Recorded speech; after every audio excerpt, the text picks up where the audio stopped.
Phew. I could barely open my eyes in this wind. It's so cold. No flying for me in this weather. Let the mighty be humbled!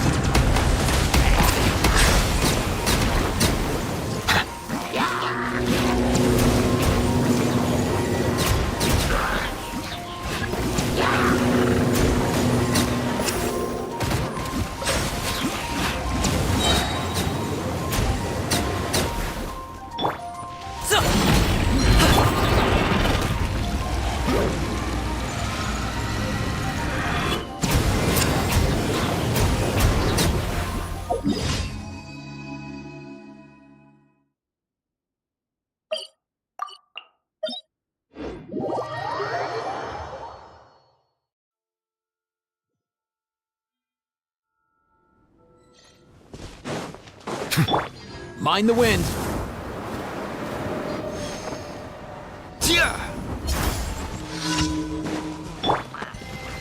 The tides beckon.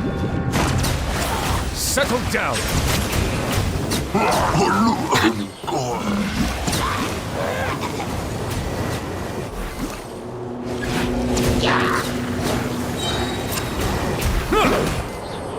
Silence!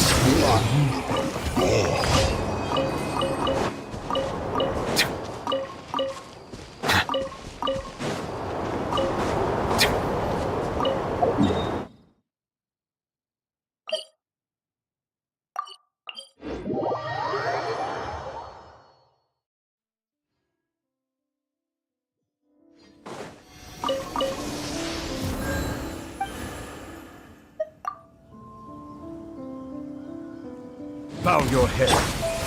Easy now, Kakuku.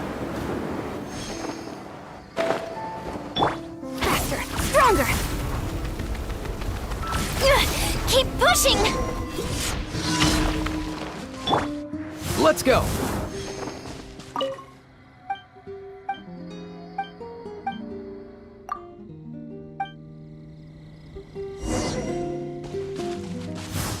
Easy now, Kakuku. Quick as a flash. Harder.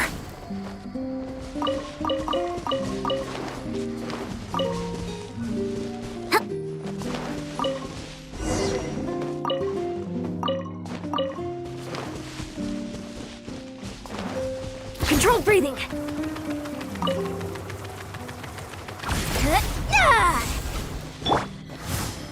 All time, bro.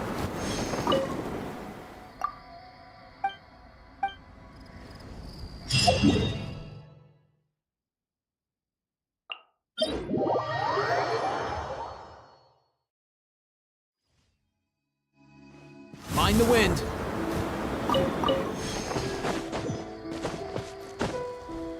Yeah.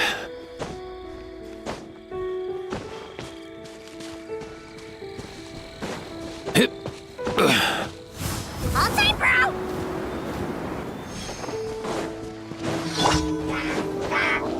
Be sanctified.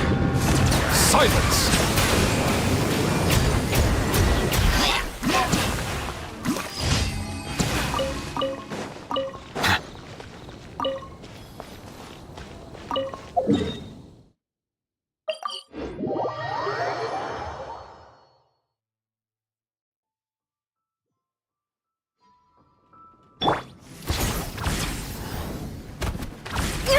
Keep pushing. Add Astro. Thank you for.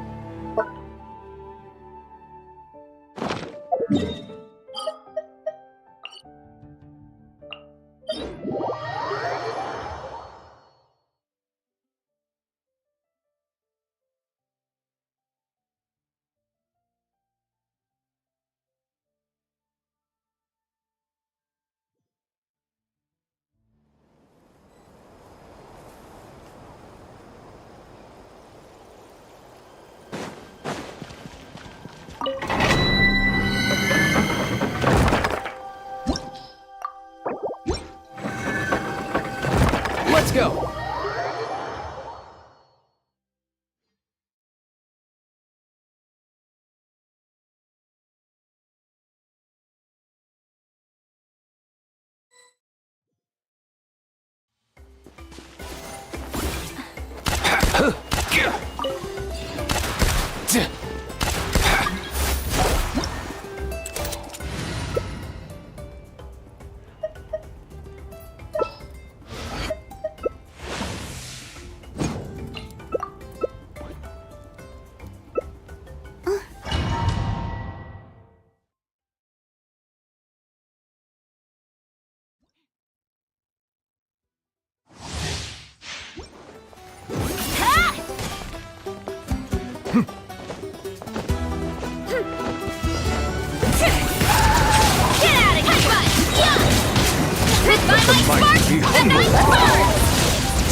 Illusion shattered!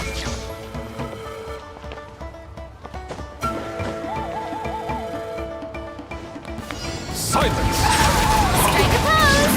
Time to shine! The tides beckon. Go! Okay, now good plan! Yeah! Hero incoming! Bow your head. Hero incoming!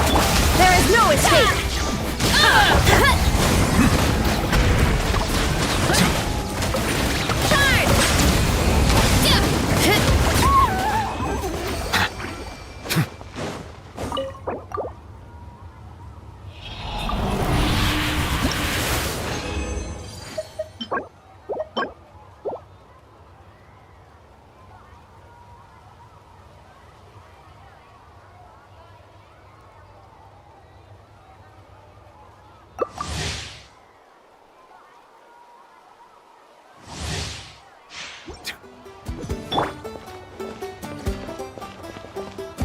Shine down!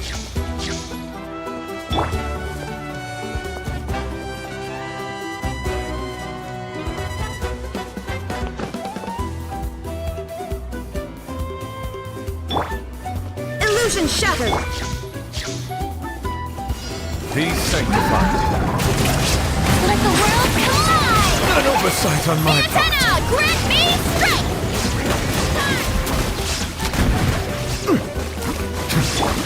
There is no escape. Now you shall perish.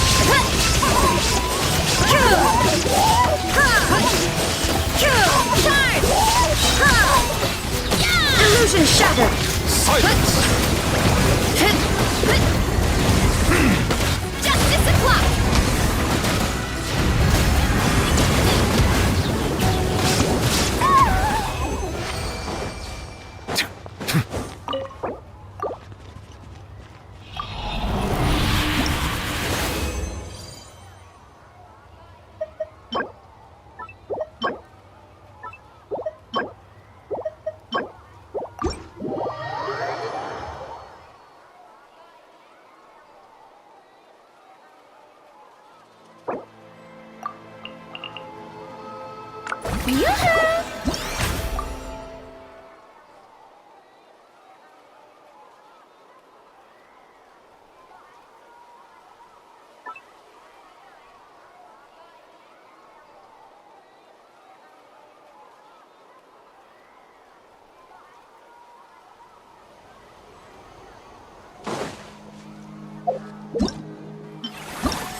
Faster, stronger!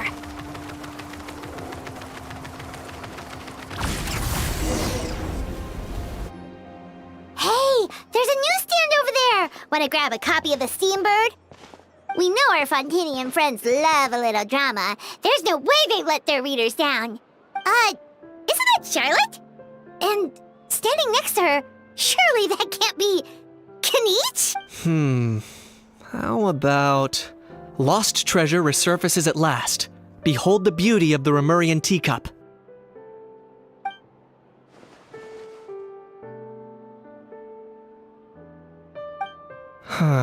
Pretty shocking. But it still feels like it's missing something. Ah, got it! Udex gravely wounded in shocking stabbing. Set to miss cross-border smuggling trial.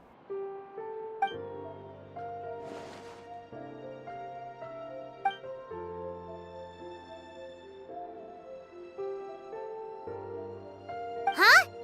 What? Did Paimon hear that right? Neuvillette was stabbed and gravely wounded? No, surely that can't be right. Can it?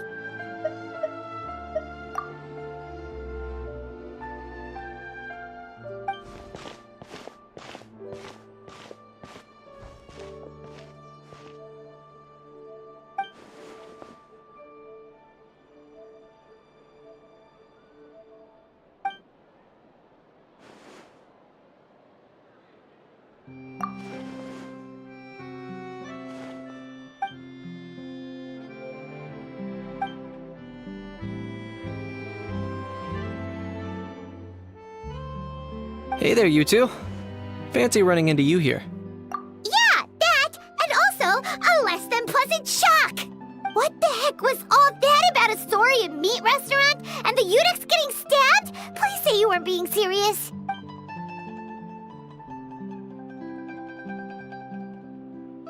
Trading tabloid headlines? Yeah. Charlotte and I were having a little contest to see who could find the most ridiculous fake news stories.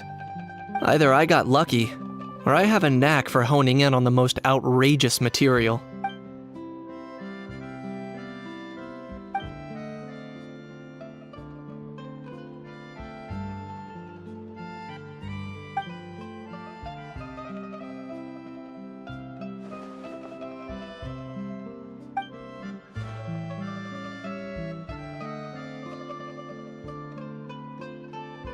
If I had to quantify it, I'd say about 1% of what they write is the truth. Huh? Him? Lenient? Oh, you gotta be kidding! Ah! Don't get me wrong. I'm not trying to give credit to these so-called news stories for occasionally including a grain of truth. All I'm saying is, even the wildest leaps of the human imagination are always rooted in reality. You mean all those fake headlines you mentioned actually do have some basis in fact? Sure they do. For instance, there was in fact a smuggling trial recently. Considering the amount of speculation surrounding the smuggled goods, it's no wonder there are rumors about restaurants serving saurian meat or teacups being unearthed from ancient ruins. But in reality, the goods in question were simply a few ancient relics dug up from ruins in Natlan. Rest assured, no saurians were harmed in the process.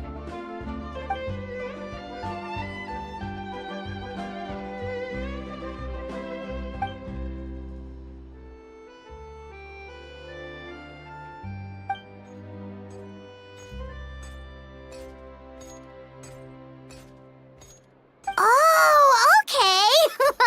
Paimon was so busy freaking out about those headlines that she totally forgot to ask why you're here in Fontaine, Kinich.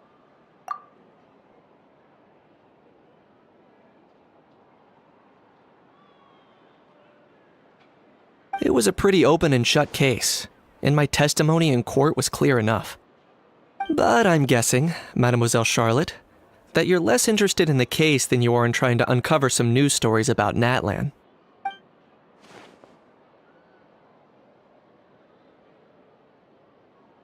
I appreciate your kind invitation, but like I said, storytelling isn't really my forte. Kinich the speechless! Kinich the tongue-tied! Huh? If you're dead set on doing an interview, why not talk to the Traveler instead?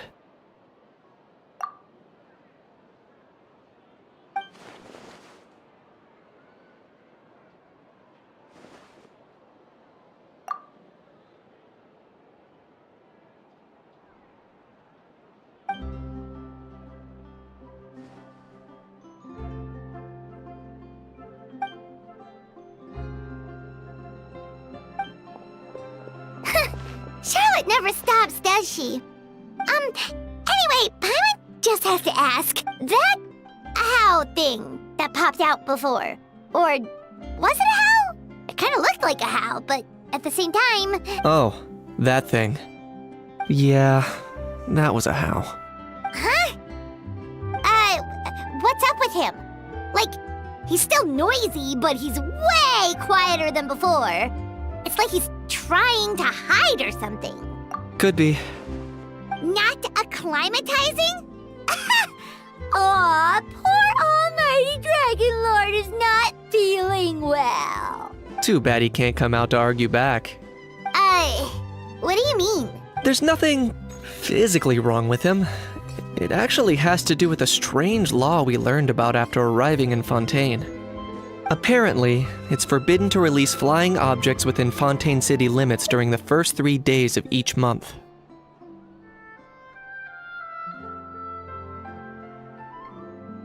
Paimon sure does. Paimon's been down this road before. There's an easy solution.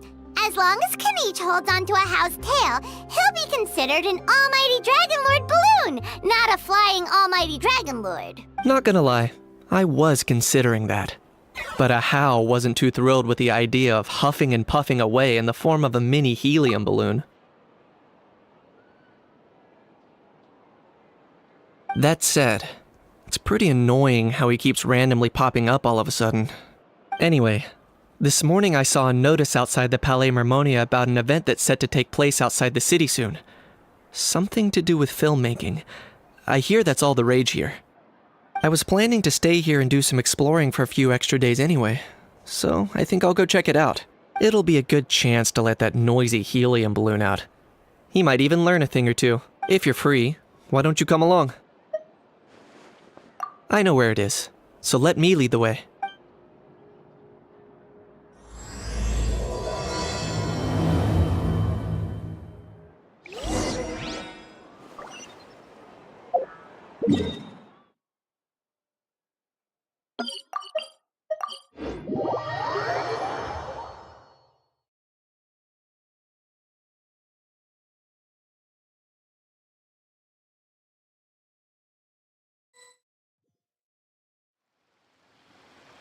Looks like I remembered correctly.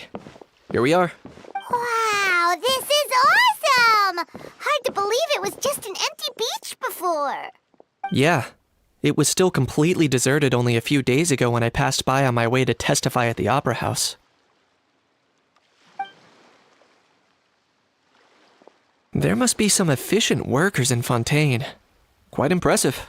A few days? One night was all it took. Rap-a-tap-tap, ta-da! But is this all it takes to blow people away? Oh, no. Given my past experience, I can't let myself get carried away. Well, I can't believe you actually remember me. It's me, Lepine Pauline. That's right, the unlucky one. Of course! How else would we have managed to build Fantasyland in a single night? Fantasyland? At least that's how I like to think of it myself. A magical land of fantasy, the stuff of film buffs' dreams. I know it sounds like I'm laying it on thick, but that really is the goal here. As you can see, the theme of this amusement park is Fontainian filmmaking, a place for all film lovers to come together and co-construct a world of dreams. Co-construct? Well, that's a relief. Sounds like you're sharing the cost this time rather than pouring your entire life savings into a single project. Nope! I might be inviting others to help fund this, but that doesn't mean I haven't thrown all of my life savings into it too! Huh? You've got to be kidding.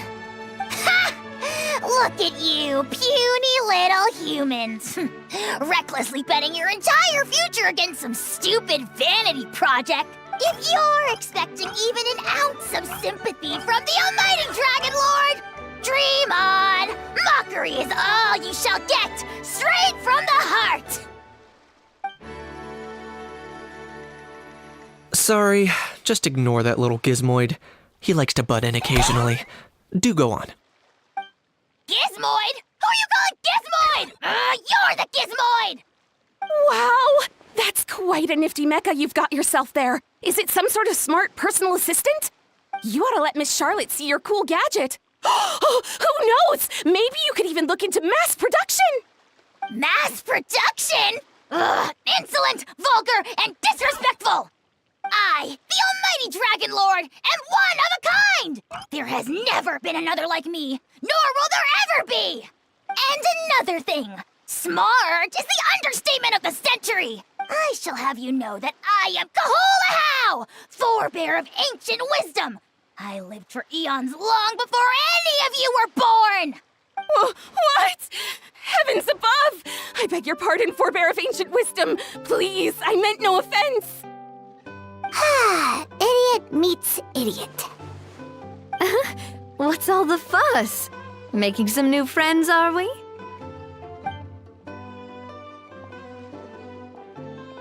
Miss Navia! Allow me to introduce the star behind all the work that's gone into this venue. Miss Navia, president of Fontaine Spina di Rosula. Hello, everyone. Partner, Paimon, how have you been lately? Hello there. I'm Kanich. What about me? What about me? My useless servant can't even give me a proper introduction. You think someone yelling their name out in the middle of a public street really needs an introduction? He's not wrong. I caught yours just now, in fact. So, you must be the almighty Dragon Lord, Mr. Ahau. It's a pleasure to meet you.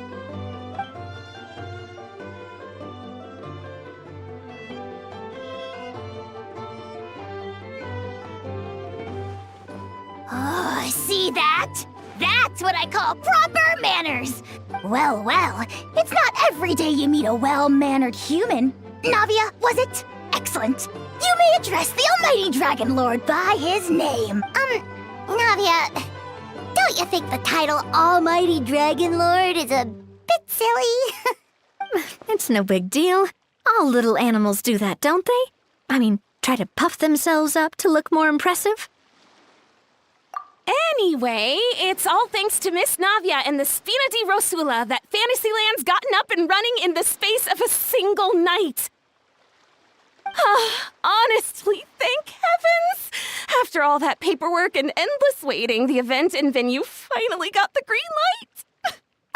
I couldn't wait a moment longer. The second the approval came through, I reached out to President Navia hoping she could lend a hand. After all, who else but the Spina di Rosula would indulge such impulsive demands? Sorry, traveler. Miss Lapine Pauline sometimes gets a bit overwhelmed by her own excitement, as you can see. I'm guessing she hasn't gone into much detail about the event yet, so let me fill you in.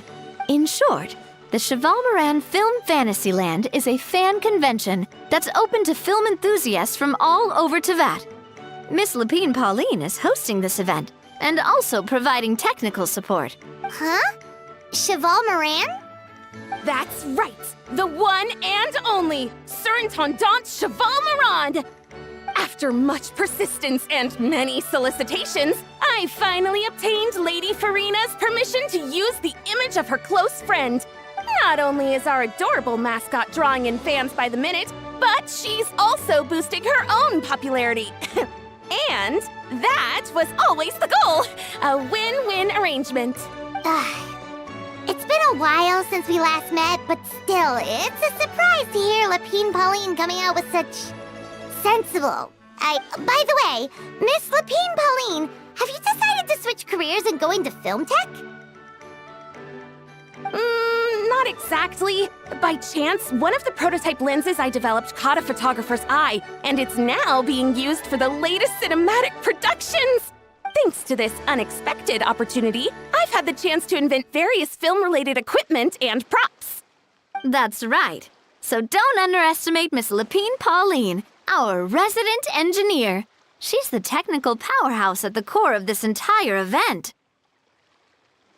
As for the Spina di Rosula, we're mainly here to take care of planning, operations, and management. For anyone feeling inspired to set up a booth, Miss Lapine Pauline and I will provide the necessary technical and operational support once their application has been approved. By the way, traveler, are you at all interested in taking part? It would be a chance for you to earn some extra income. Plus, with your skills, I'm sure you could bring something special to the table. Paimon would be even more tempted if you were to, say, throw in one of those fancy feasts she's seen in those gourmet food reels. Well, as it happens, that'll be a piece of cake.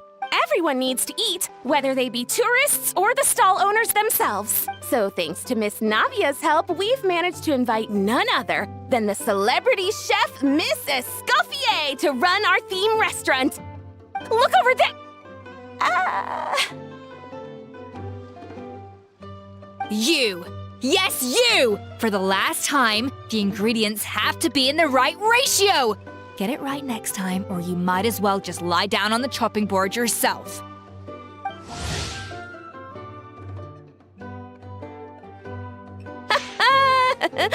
She seems a bit busy right now. Well, I'm sold. I think I'll make a How go be her assistant. You little... What's your game here? Demoiselle, sorry to bother you, but there's an issue over here that requires your personal attention. Apologies. Looks like it's back to work with me. Please feel free to take a gander at what we've got. Anyway, if you're interested in taking part, come find me later.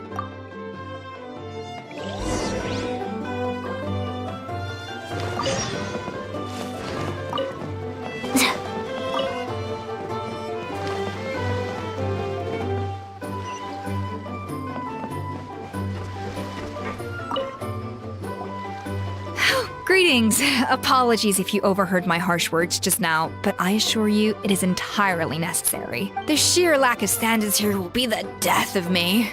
Do you have any idea of the kind of customers I'm gonna get with how lax things are at the moment?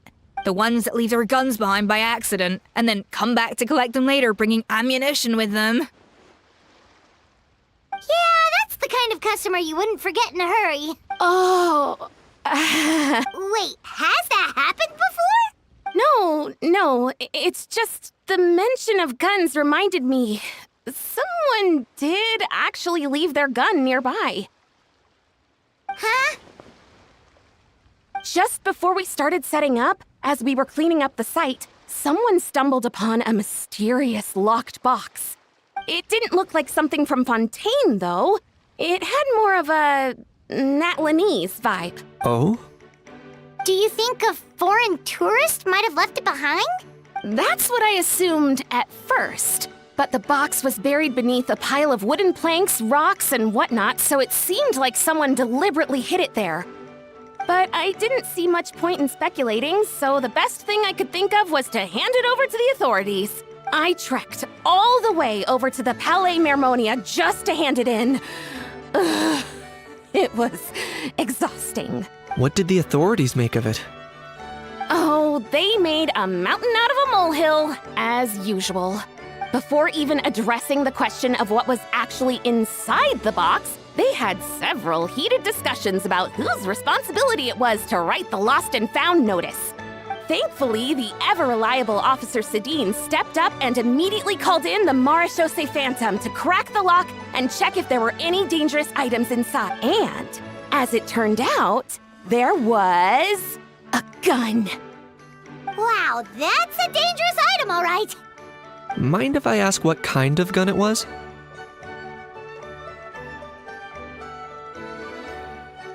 Oh yeah, Mr. Kanich, you're from Natlan, aren't you? Do you know a lot about guns? You could say it comes with the job. I have an interest in weaponry and the like. Ugh, such a spoiled brat. What, are the toys I gave you not good enough for you anymore? Yep, got sick of those long ago. You little... How dare you turn your nose up at my gifts? Why, Time for a timeout, old-timer. Sorry, where were we? Oh yeah, do you recall what the gun looked like? It's a bit hard to describe. If you ask me, it didn't even really look like a gun. Give me a second. I'll knock out a quick sketch.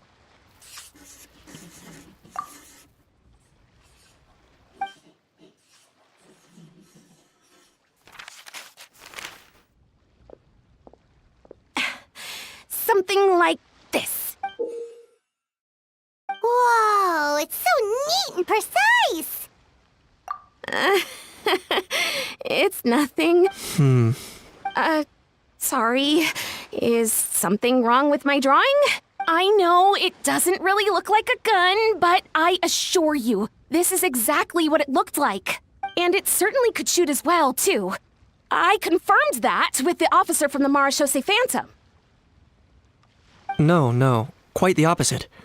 The features are very accurate, and it is definitely from Natlan. Please, don't mind me. I'm just taking a moment to admire it. I should be the one thanking you. Thank you, and everyone else for your support. Don't mention it. Besides, we haven't really done anything. Not at all. The buzz and excitement you guys bring is exactly what this event needs. Oh dear, I'm starting to feel a bit guilty watching everyone else toil away. Guess it's about time I got back to work too.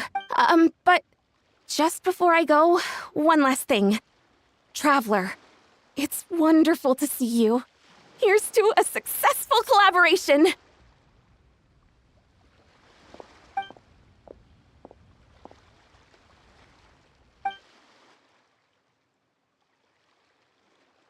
I'm sure you noticed that there was something unusual about that gun. Correct.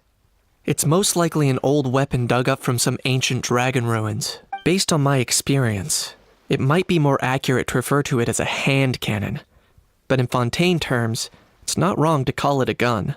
Given why I came here, don't you think it's curious that an ancient dragon relic of unknown origin would turn up like this, out of the blue?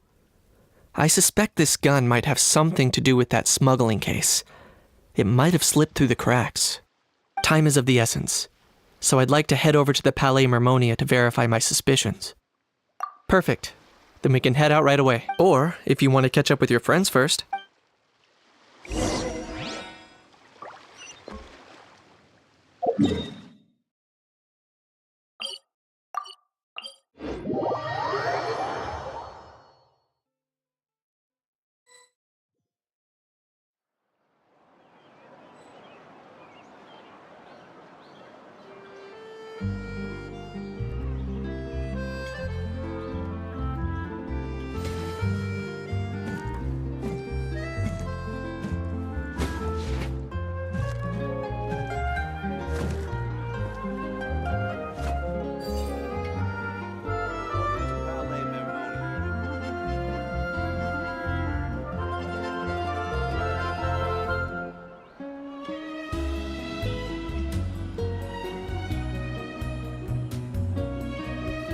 I've gone a little over my calorie budget so far. Need to rethink my dinner plans to get back on track.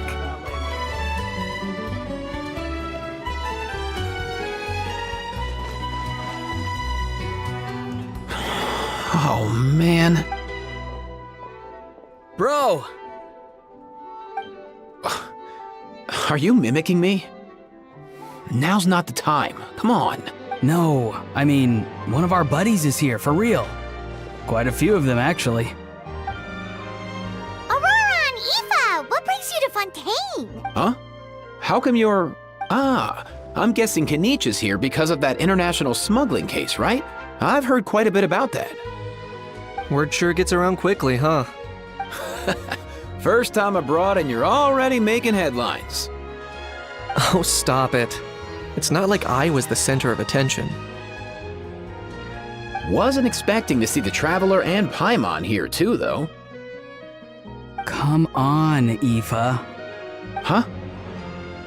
A traveler, by definition, is someone who travels around. Fair point. Anyway, back on topic. Wait a second. I lost my train of thought. What were we talking about again? Why, you're all here, of course. For vegetables. Kakuku. Huh? I'll go first. It's for the Chevrolamine Film Fantasyland. Wait, is that right? It's Cheval Moran. Ah, right. I keep stumbling over that one. Guess I owe Cheval Moran an apology, even if she's not here. Anyway, long story short, the festival restaurant urgently needed fresh vegetables from Natlan, which is why Aoife and I are here. So, you guys are vegetable couriers? He is. I'm just here as a responsible adult. It's his first time traveling so far away from home, and all the elders in his tribe were worried. So they had me come along. Even though it's your first time too. Right, but they still picked me to accompany you. You gotta wonder why that might be. Don't you get it? They all just saw how overworked you were, so they used it as an excuse to send you off on a vacation. Wait, what? So I'm getting the grandson treatment now too? See? Doesn't matter how much older you are than this dude. Hang out with him long enough, and you'll eventually find yourself being treated like a kid. Meaning everyone looks after you. What's so bad about that? In theory, nothing at all. In that case, guess I better start over. Hi guys, my name's Aoife, and I just turned 5. Paimon's not sure who the responsible adult is anymore. So, what about Kakuku? If he was here, we'd be making more of a ruckus than we already are. That's exactly what's got me worried. Aoife, there's nothing to worry about. You're a big boy. You can handle yourself now even without Kakuku. You think that's what I'm worried about? Anyway, my priority right now is Kakuku. Suffice it to say, Kakuku's in big doo-doo. How so? He's so small, and all he knows are a few harmless phrases. What kind of trouble could he even get himself into? Let me guess. Did he get caught out by the law on flying objects? Bro, you too? Not me. How? Oh, that pesky little chatterbox. So that's why he hasn't interrupted us this whole time.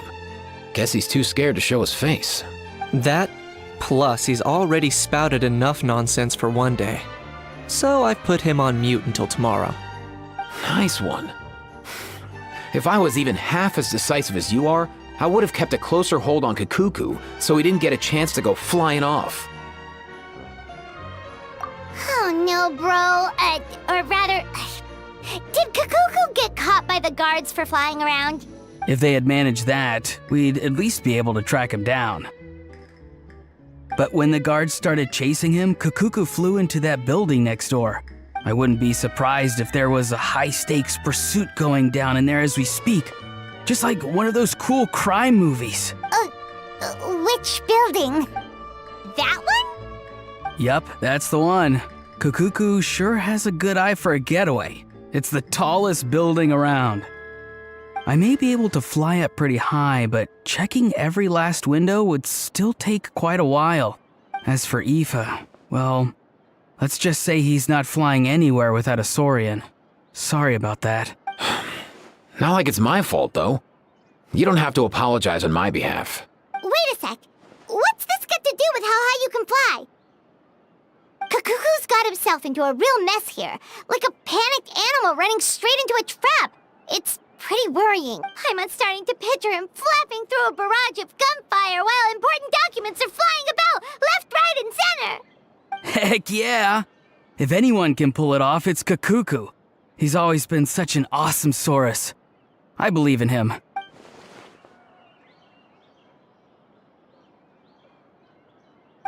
For real now? Do you even hear yourself, bro? Of course I'm for real. I'd never make light of something like that. All right. Everyone's an awesome Saurus. Well, the human version. But our priority right now should be to go in there and check up on Kakuku. Leave it to us. You sure? Wow, awesome. That'll be a huge help. And if Kakuku doesn't listen to you, I give you permission to pull out a couple of his feathers. Wait, since when was that up to you? Well, then it's your call, bro. All right then, if Kakuku doesn't listen to you, I also give you permission to pull out a couple of his feathers. There you go. If he objects to that, tell him to come find us. He won't. Trust me. Back when we first met Kakuku in the wild and I begged you to take him under your wing, I never imagined you'd end up spoiling him rotten. And I never imagined you'd be nagging me about it. Oh, well, I definitely saw that coming. Huh? You're only 5 years old after all.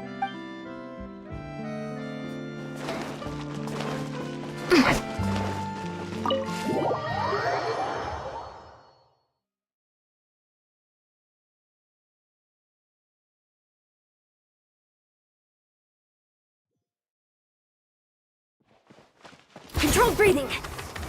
Nothing new there. The first few days of every month are always noisy. What's all that commotion? Are they arguing in there?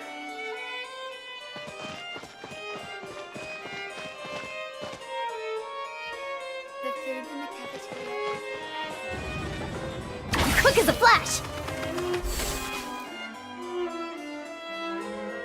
No way, bro!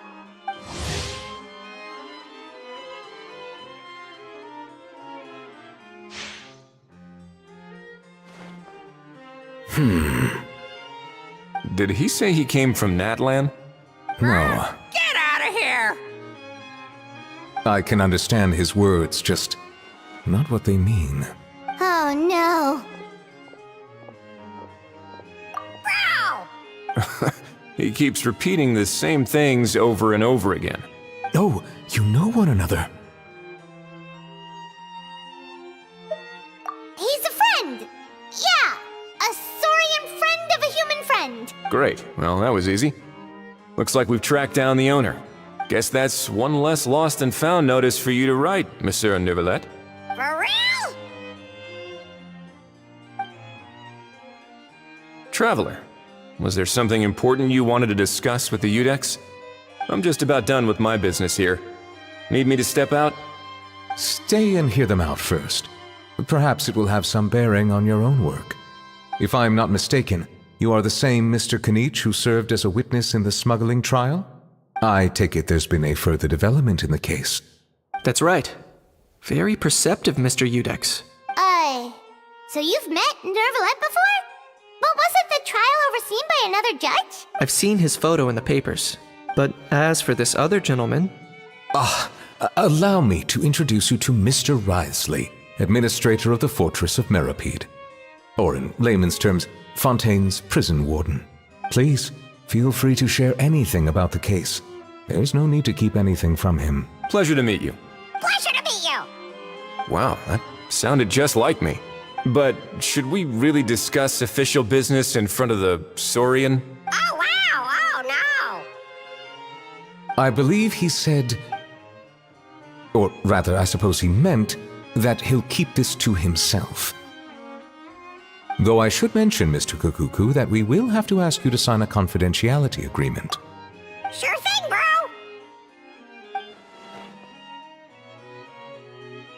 Let us return to the matter at hand. Mr. Kanich, was there something else you wanted to discuss relating to the case? Yes. Let me fill you in.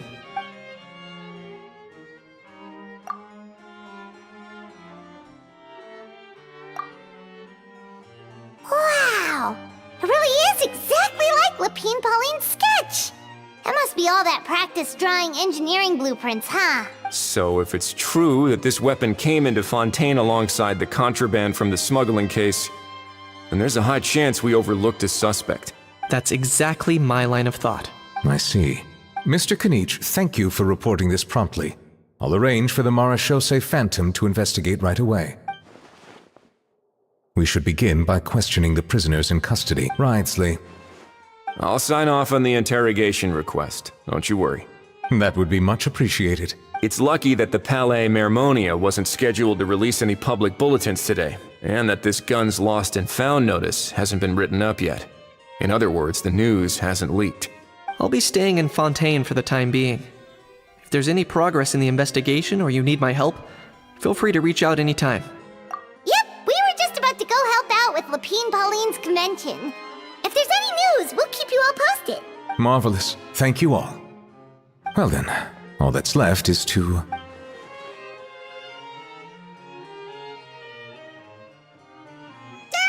You miss me, bro?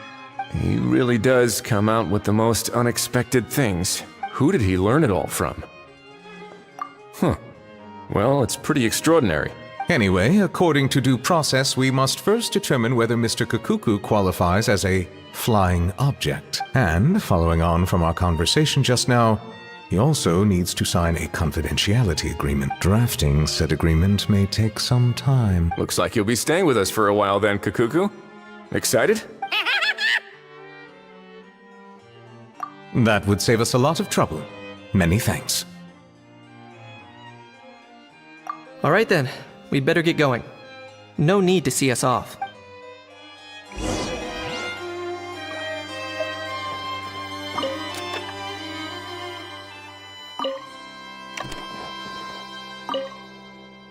I know you mentioned a while back that people from Nadland would soon start showing up all over the world. But I hadn't expected anything like this. It seems no matter where they come from, all dragons are inquisitive by nature.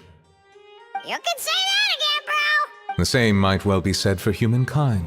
The real reason you chose to stay to investigate this case was your curiosity about Natlan and Mr. Kukuku, was it not? Guilty as charged. Nothing gets past you. So, how about we take this opportunity to chat a little more? We've got the world's best translator on hand, after all. Sure thing, bro!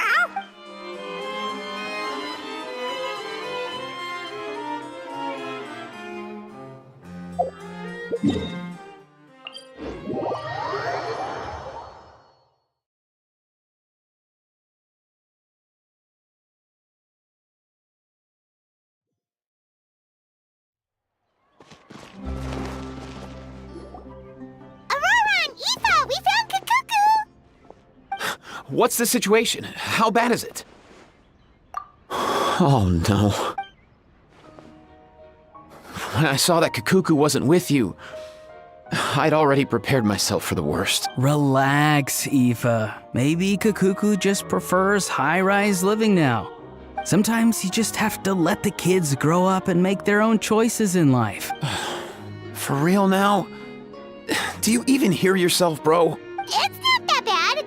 Kakuku's fine. Still very much alive and kicking for starters. He hasn't been arrested either, so no jail time. See? You're not exactly reassuring me here. As for the bad news, well, it's really not that bad. Kakuku accidentally overheard some top secret stuff, so he has to stay at the Palais Mermonia for a while to sign a confidentiality agreement. But there's no need to worry. The person in charge of looking after Kakuku is super nice, so he'll be absolutely fine.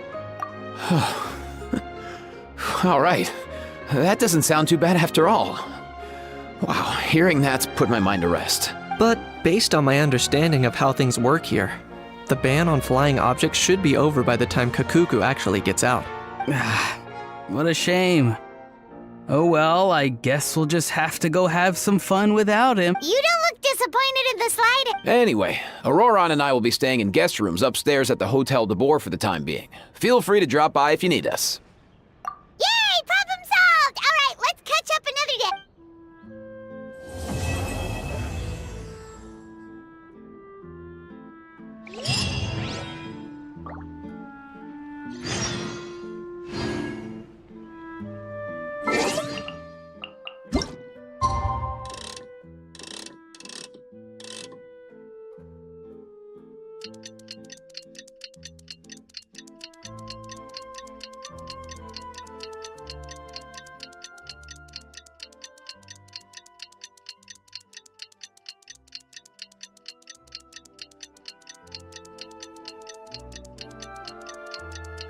You haven't quite hit your reps. It's been a few days. Ban on flying objects should be over by now. Let's head over to the Palais Mermonia to see how Kakuku's doing.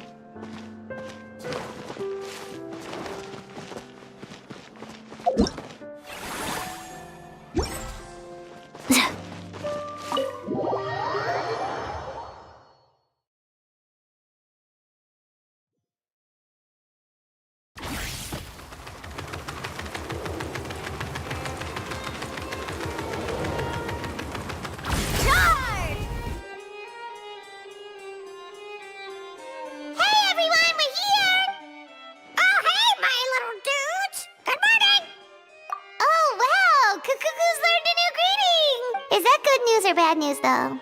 Sorry, I did everything within my power. But so far, I've only managed to teach him how to say good morning. Wait, so that's all you've been up to this whole time? Get out of here! Huh? Okay, so good mornings aside, please tell Paimon there's been some other progress too. Of course. That's why I'm here. Kakuku's not the only one that Mr. Risley's been getting to talk. I'm referring, of course, to the convicts. It was nothing. These guys weren't exactly tough nuts to crack. So, what's the deal?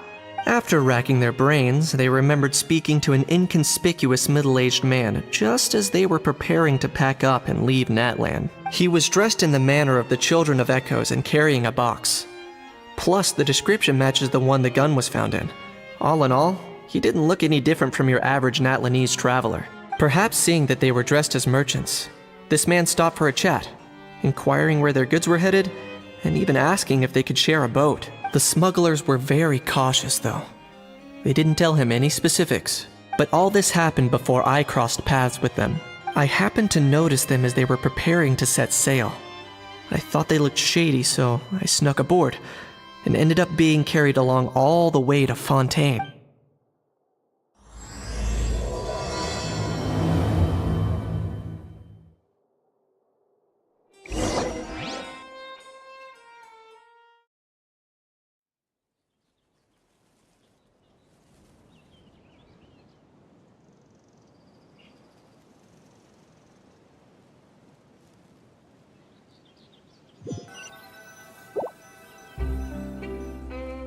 Boss, do we know if those Fontainians will even like this stuff? What if we can't shift it? And that's why we call you a rookie. It's all supply and demand, kid. Supply and demand. Natlan's foreign trade is just starting to lift off. There'll be a market for it, you'll see. That's right. So stop giving the boss trouble, rookie. Just do your job and keep an eye on the goods. Are they merchants? Have they come to Fontaine to do business? Scarred face. Calloused hands. On closer inspection, the fabric looks worn at the knees and elbows, and his fingernails are dirty. Not exactly your typical merchant. Could he have previously been a warrior? Or even an adventurer? Something feels off. I'd better sneak up and get a closer look.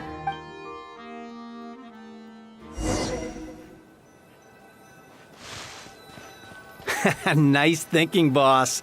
This tourist tub's been fast going and smooth sailing. Plus, no one's been asking us what we're up to. That goes without saying. Big cargo ship would have been too slow, whereas the smaller ones would have been faster but way too bumpy. If we ended up damaging the goods by accident, all these months spent grafting away would have gone up in smoke. Seriously?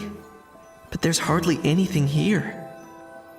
Would it really have taken them months to prepare? And why would they need to transport it with such care? Could they be secretly smuggling precious items out of Natlan?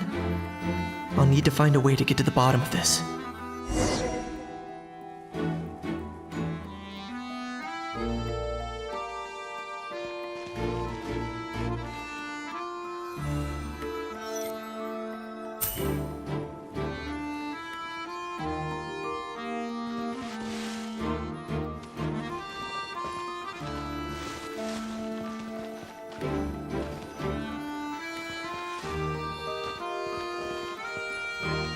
Let's go hear what these criminals have to say for themselves.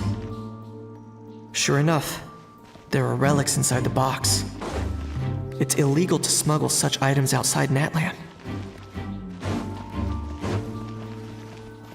Hey, why the long face? You're abroad on business and you get to do some sightseeing while you're at it. Sounds like a pretty sweet deal to me. You'd better cheer up if you know what's good for you. I guess you're right. I was just worried I might have messed up with the packing, or that something's gonna go wrong along the way.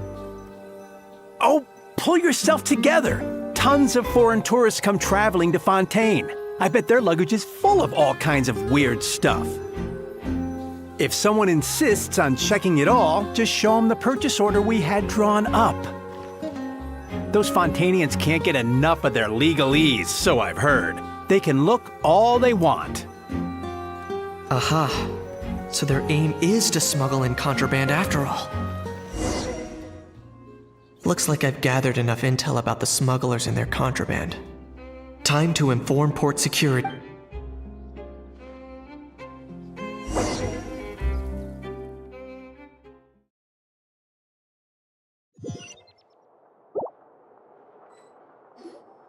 So anyway, that was when I went and told the Fontainian guards about my suspicions. After an investigation and a chase, they finally apprehended them and sent them on their way. Well, guess they're headed exactly where they should be. Thanks. Based on your recollections just now, I was completely focused on those smugglers at the time, so I wasn't really paying attention to other passersby. Yeah, Kanish, you did. in other words, the person who brought the gun here, the one who lost it, has no connection to the smugglers whatsoever. They were working entirely on their own. Oh dear, oh dear. Sounds like Mr. Kakuku wants to chime in? He said this elusive individual's actions are positively mystifying. It's a good observation, I quite agree. However, we still know next to nothing about the person. Perhaps we should start by focusing on the lost item itself.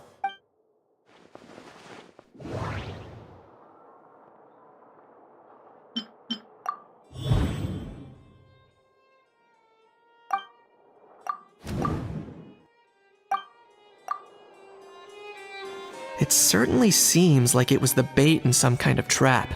The only question is, why wasn't the bait made more conspicuous? Has something sprung to mind? I just remembered a film I watched this one time. Huh? Oh wow, no way, bro. Hold on, let me explain. Just now, the traveler speculated that this box might have been placed there on purpose, as if the intention was for someone to come pick it up. That got me thinking about those films about kidnapping cases. When they demand their ransom, the kidnappers tell the victim's family to leave money or valuables at a designated spot for someone to come pick up. That doesn't merely happen in films. There have been similar cases in real life. In fact, if anything, it's probably the real-life events that inspired the films. Sounds plausible. Ooh. Wait. This raises the stakes to a whole new level.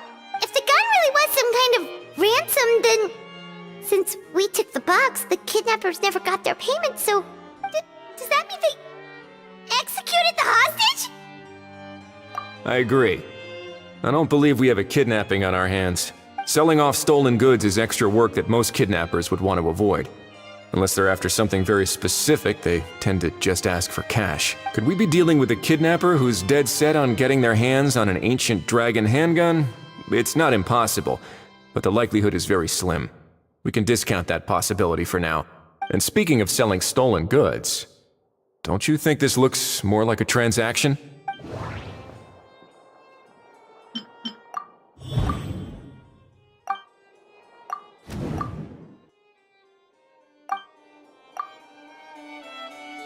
So, bottom line, this was an individual smuggler at work. Exactly. And it was the location itself that caused the deal to fall through. The last thing they would have expected was for a quiet beach to turn into a bustling film convention overnight.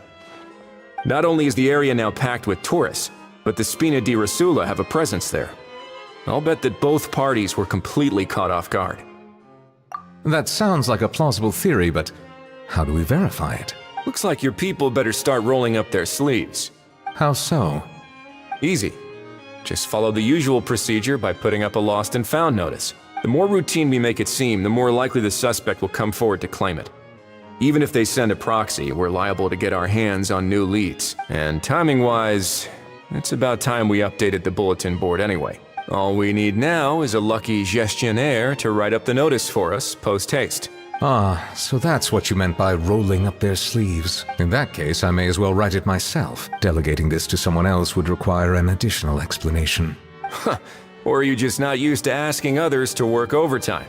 Is that really a major concern here? Well, looks like I won't be needed around here. At least until the notice has been posted. You could always wait here if you like. The Palais Mermonia serves a particularly fine cup of tea if that swings it for you. Thanks, but no thanks. I left a very noisy creature with a friend before heading out, so I should probably get back to feed it. Ah, I wasn't aware that you had a pet, Mr. Kanich. Speaking of pets... Get out of here! Out of here! Yep, that's the plan. Out of here indeed. I believe that what Wriothesley is trying to say is, you are free to leave, Mr. Kukuku. Furthermore, it has been determined that Mr. Kukuku should not, in fact, be classified as a flying object. As such, he shall be free to move around Fontaine whenever he so pleases. You're the best, bro! Oh, that really is good news! Travelers, should we bring Kukuku back to Aoife and Auroran? I shall leave him in your capable hands. Indeed.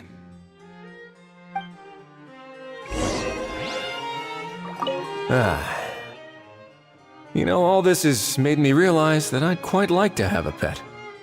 If that proves inconvenient within the fortress of Meropide, perhaps you should consider finding a place in the court of Fontaine. That actually sounds like a good idea. In the past, I always dismissed the idea of buying a property in the city. The prophecy about the floods meant it never seemed like a worthwhile investment.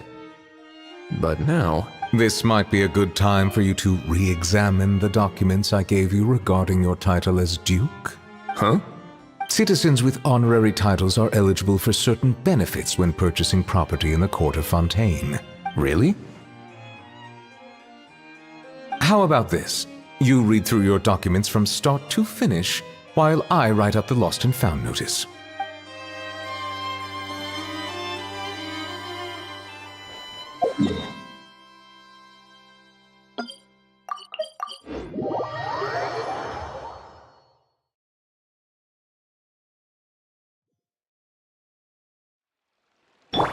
Faster, stronger! Charge! Ahau, What? What now? let's shake hands. Fine by me. Get ready for a knuckle sandwich! Ugh.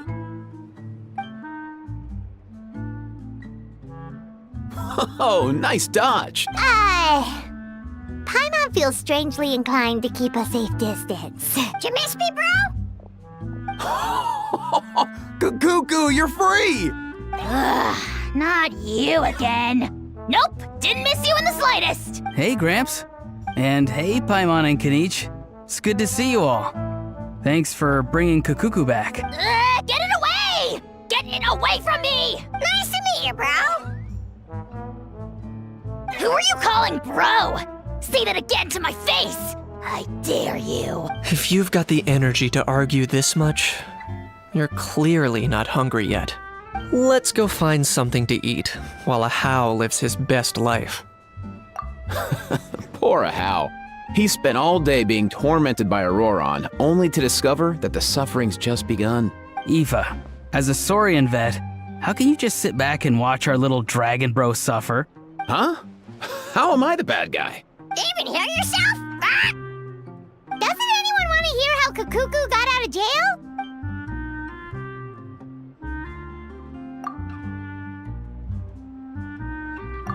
Don't lose hope, Ahau.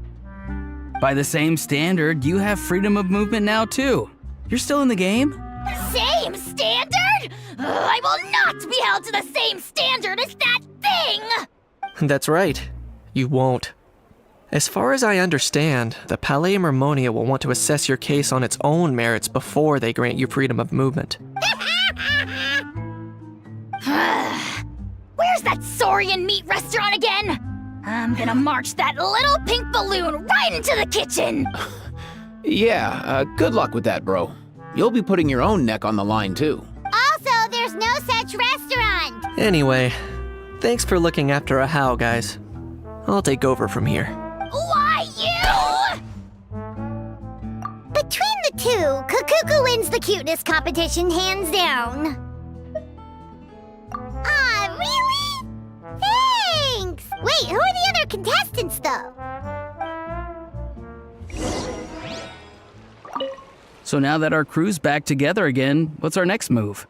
Oh, how about a game of rock, paper, scissors? No chance. If I lose, we'll end up stuck in the room watching films all over again. Nope. This time, we'll only watch a film if I lose instead. Had enough too, huh? For real now? Come on, bro! Can we just ditch this whole leaving it all to chance thing?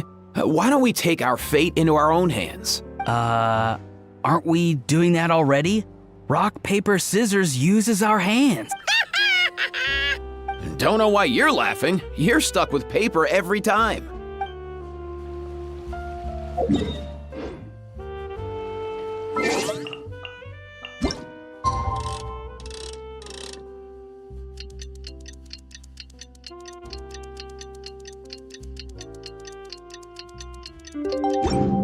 The lost and found notice is up! Maybe we should go hang around the Palais Mermonia to see if anyone shows up to claim it.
Looks like there were quite a few others with the same idea. Ah, hello, you two. Have there been any developments? Okay, guess not. Well, the notice was only just posted. Guess it's pretty unlikely that someone would show up right at...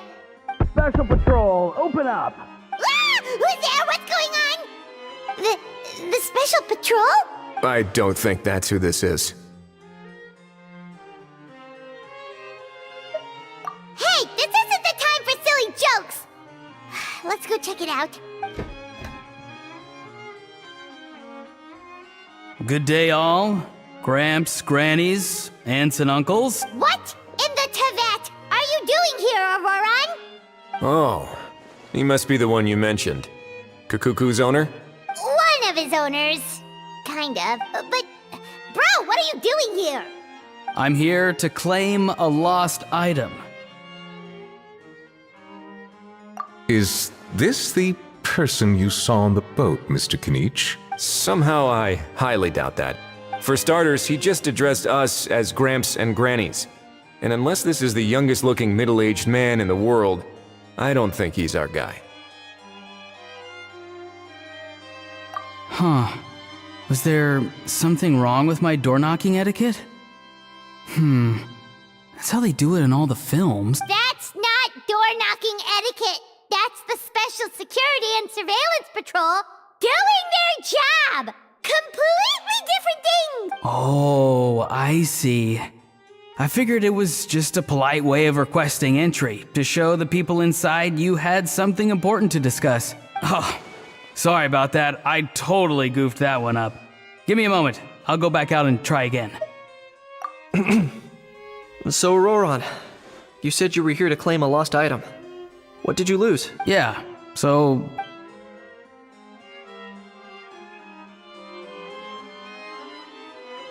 For real now? Oh, come on, bro. Auroran, be honest now. Were you the one who lost this? No, it belongs to a friend. So it belongs to Aoife? Of course not. Aoife has his own gun. All right then. I knew this wouldn't go well. So here's what went down. This morning, Aoife and I were playing rock, paper, scissors. Before long, he'd lost, as he usually does. So we figured we'd head out and visit some of the Cour de Fontaine's famous landmarks. When we got near the plaza, a man suddenly stopped us to ask for help. He said that he had lost something and that someone had found it and sent it over to the Palais Mermonium. But apparently he used to work here and was worried it'd be awkward bumping into his old coworkers, so he asked us to pretend to be the owners and claim it on his behalf. You didn't manage to keep that pretense up for long. It's fine. I'm not the one who feels awkward anyway. So, a former employee of the Palais Mermonia. Was this individual a Fontaine native? Yes, at least I assume so. He looked like a well-dressed gentleman to me. We were about to refuse, but he was so polite. Could it have been a disguise? Oh no. Auroran, Paimon thinks you've been tricked. This person might be in cahoots with the bad guy. Oh, maybe he already took off and escaped as soon as your mission went pear-shaped. No way. I'm not that dumb. Huh?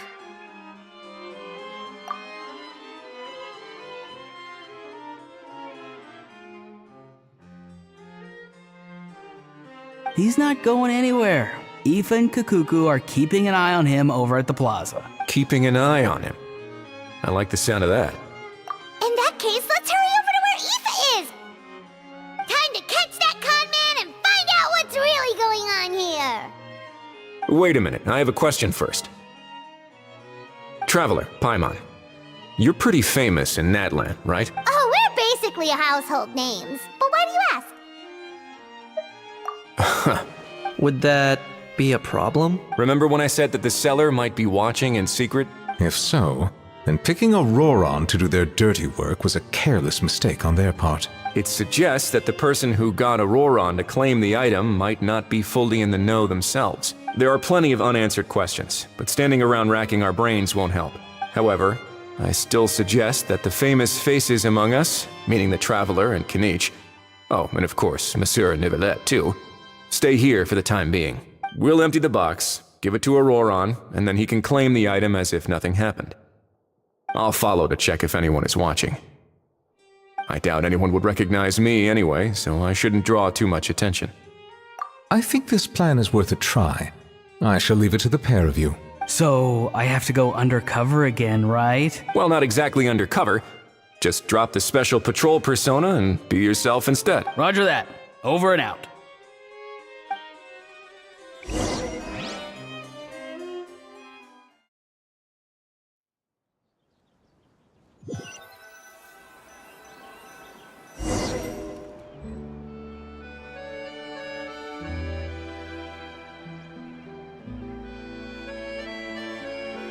No sign of any suspicious individuals around here. Auroron has entered the elevator as planned. I'll head over to the plaza now. Which is more valuable? Auroron's taking the elevator. I should take a different route to the plaza.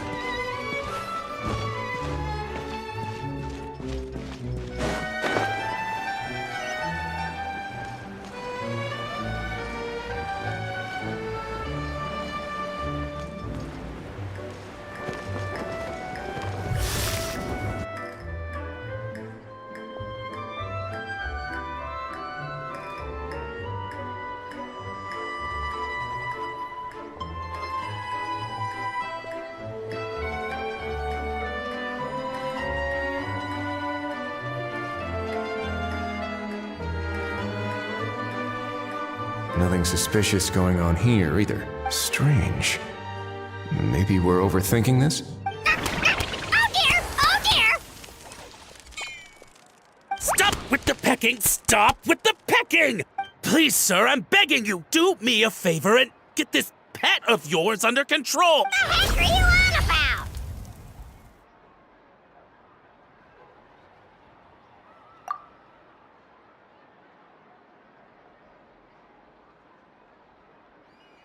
Sorry, but he's not my pet. He's my coworker.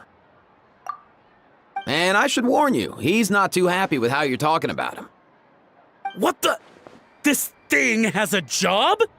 So in that land, they just dish out jobs to any old thing. Uh-oh. Kukuku's not too big on being called a thing either. You're on your own now. I'm sorry. Please, Mr. Kukuku. Master Kukuku. Lord Kukuku. I meant no offense, I promise. All right, Kukuku. That'll do for now. Let me ask him some questions first. Sure thing, bro. Auroron actually looks pretty serious this time. Was he just pretending to be clueless earlier? Interesting. Think I'll sit back and see how this plays out. You actually got it? Wow, didn't think it would be that easy. Ah, excellent. Looks like sending you was the right approach after all. After all?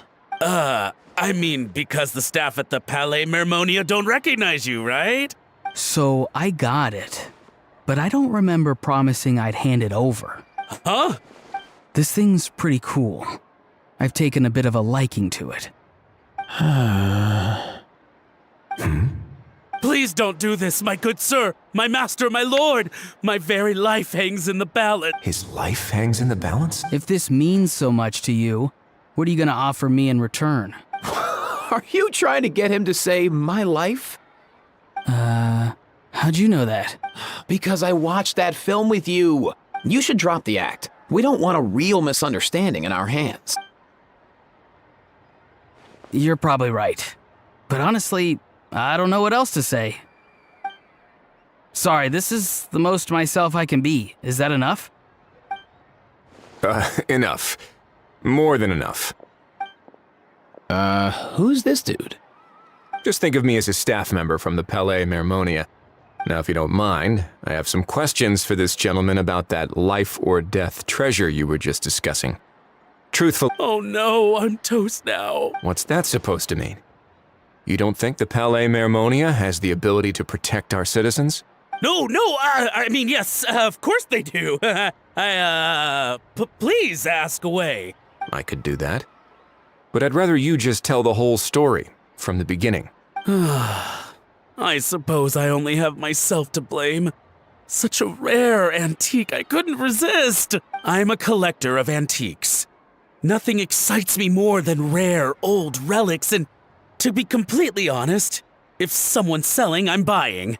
I don't care to ask where they sourced their goods. As for the seller of this particular item, well, I've never met him in person. We've had some prior dealings, but always under the cover of coded ads in some shady tabloids. Lost and found notices, missing person ads, that sort of thing. As long as I took care to hide a time and place somewhere within the text, then slipped some mora into the envelope before submitting the ad, it would get published. And that was that. No fuss, no trace. Simple, right? Normally, everything goes off without a hitch. But this time, I arrive at the pickup spot expecting a discreet in and out, and instead, I find a whole construction crew at work. That was not what we'd agreed. But I couldn't just let it go, so I reached out to him again the same way as usual. He replied, and do you know what he said? He told me that the item's now in the Palais Mermonia. Well, he wasn't lying about that. He insisted that it would be inconvenient for him to make an appearance himself, but said that if I could somehow find a way to retrieve it from the Palais, he'd give me a discount on the price. Of course it wasn't the discount that swung it. Do I look like I'm strapped for cash? Feeling smug now, are we? Feeling smug now, are we? No, please go easy on me. Go on. Where was I? Well, anyway, I thought to myself, seeing as the item itself came from Natlan, it would make more sense if I could find someone from there to go retrieve it. And by a stroke of complete and utter coincidence, I just so happened to see these two young folks wandering around, so I'm so very sorry. I underestimated the pair of you. I need you to clear something up for me. You haven't paid the seller yet, correct? And yet he told you to collect the item from the Palais Mermonia. Was he not worried that you just split afterwards? Well, to be honest, though I can't claim to know him very well, he, on the other hand, seems to know my name and where I live. Besides, this is a guy who managed to get his hands on an ancient Natlanese weapon. That's probably not the kind of person I want to double-cross. Fair. That makes sense. So, Mr. Please, just call me Argento. All right, Mr. Argento. Listen very carefully to what I'm about to say. It will determine how much of the rest of your life you'll be spending beneath the waves. What does he mean? Is he gonna drown him just like they do in those gangster films? Oh, I get it. He's talking about that place at the bottom of the Fontanian Sea. Shh, can it? Owing to your suspected involvement in the illicit trade of Natlanese relics, you're now one of the suspects in an international smuggling case. A trip to the Opera Epiclese seems unavoidable at this stage, but on the bright side, you still have one chance to make things right.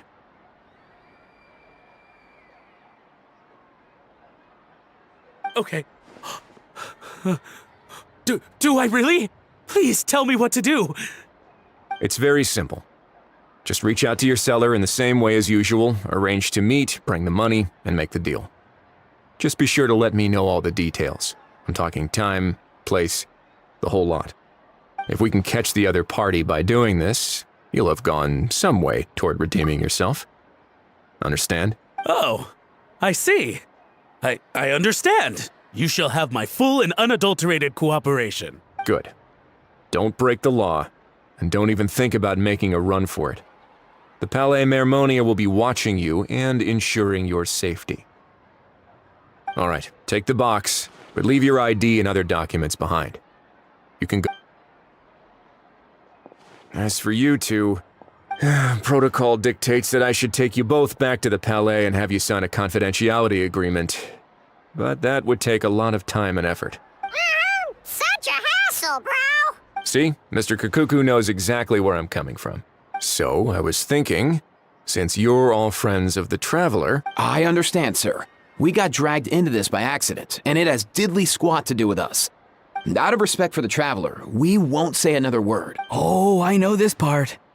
We better keep our mouths shut or we'll both be sleeping with the fishes in the tailor-made pair of cement shoes. In that case, I understand completely. Not exactly what I was going for, but if that's how you want to understand it, then be my guest. Then it's settled. Thanks for your help. Boy, am I glad that's over. That's enough work for one day. Time to head back.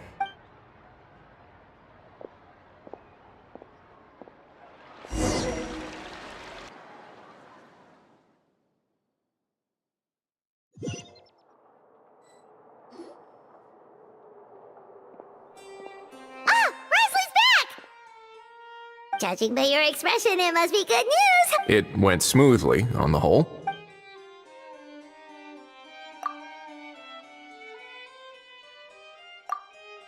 So basically, we hold off until Argento and the other party have set up the next stage of the transaction. Then we plan our next move. Patience will be key. I get that. It's like hunting. I'm just not sure the other party will take the bait so easily. Well, if he didn't need the money, or if he valued self-preservation over making a profit, he could have walked away as soon as the contraband was brought to the Palais Mermonium. On top of that, although he hasn't shown his face yet, he seems to have no followers or accomplices, and he's relying on an extremely limited set of options to push the deal along. So, if you ask me, he seems like someone who cares a lot about his image and has a somewhat high opinion of himself, but lacks any real ability. I almost get the feeling that if he misses out on this opportunity, he won't have any other way of making money. His every move is like a spin of the roulette wheel, hoping that the ball will land exactly where he wants it to. Or, maybe he'll cut his losses and vanish into thin air, and our efforts will have been in vain. At least Natlan will get the stolen relic back, so it won't have been for nothing. In that case, let's hope his arrogance stays in play. Everyone, I have just briefed the Marechaussee Phantom on the situation. As soon as there are any further developments, we will act without delay. When that time comes, we will be relying on your help. We'll be waiting for the good news!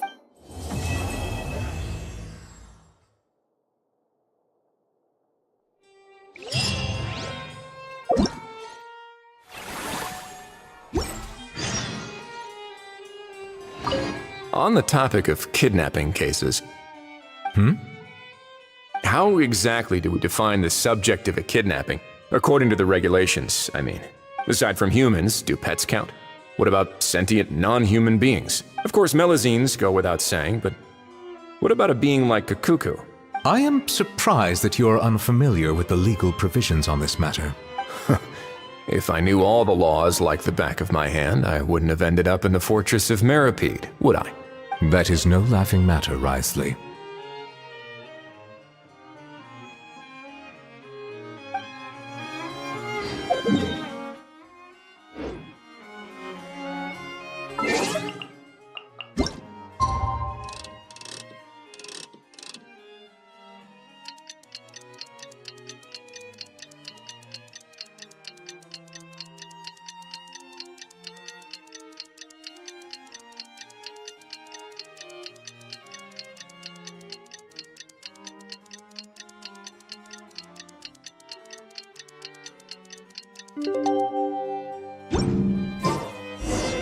Novelette sent someone to contact us this morning!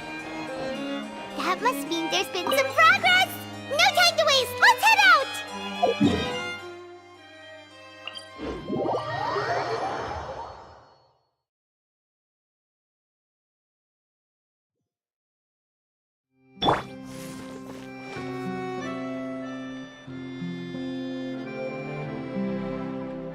Hey, everyone! We're not late, are we? No, you're just in time. Well rested, I trust? A great way to stay energetic, certainly. We received word from Mr. Argento yesterday, confirming the time and location of the transaction. It'll take place this afternoon, and it turns out it'll be somewhere we all know pretty well, too. The Film Fantasyland restaurant. Oh, really? Huh. He sure does like that place. Seems like you share our concerns, Traveler. Indeed. Capturing someone in a crowded event venue will be much more challenging than in an open area. The criminal might try to blend in with the crowd, or even escape by taking hostages. In light of this, we've had to make additional preparations. As soon as we received the news yesterday, we began coordinating with the Marechaussee Phantom and the Special Security and Surveillance Patrol. We'll be deploying lots of undercover agents on site. If things go south, the safety of the civilians will be our top priority. Of course, fingers crossed, everything will go without a hitch. I noticed a bunch of familiar faces from the previous case, like Captain Chevrolet of the Special Patrol, so I'm feeling optimistic. We'll trust your instincts then. Oh, yeah, and by the way, we've also been in communication with Miss Lapine Pauline and Miss Navia. The Spina di Rosula will provide support within a controlled scope, so there's no need to worry. The only potential issue is with Miss Escoffier. It would be easy if it were that simple. All right, no more jokes. Miss Escoffier has made it clear that she doesn't want her restaurant to suffer any losses as a result of this operation. But, well, I have a feeling things might not go quite as smoothly as she hopes. To be honest, we shouldn't have dragged you into this in the first place, and it's caused you quite enough trouble already. The Fontainian authorities should be able to handle the rest from here. But still, I'm guessing you'd like to see how it all turns out. Well then, feel free to head down to the scene, but just stay alert and play it by ear. You won't necessarily have to do anything. Unless things go pear-shaped, of course. I'll do my best to ensure that things don't escalate to that point.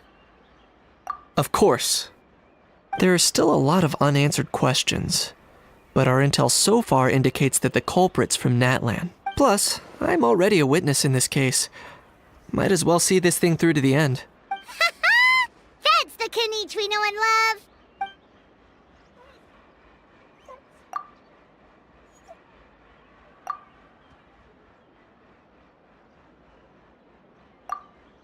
Well, that's enough of the small talk. The operation's scheduled for the afternoon. If we're quick enough, we'll even have time for a few cups of tea before we leave.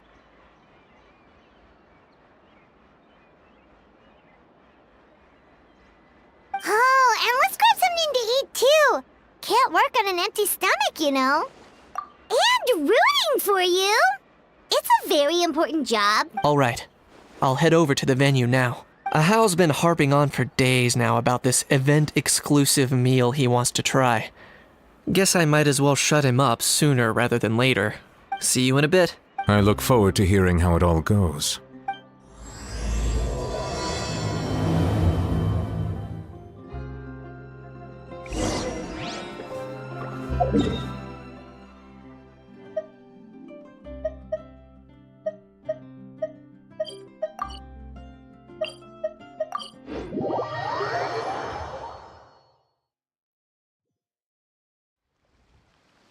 This beach seems to be getting livelier by the day. Traveler, Paimon's getting kinda hungry. Let's go check out the restaurant menu.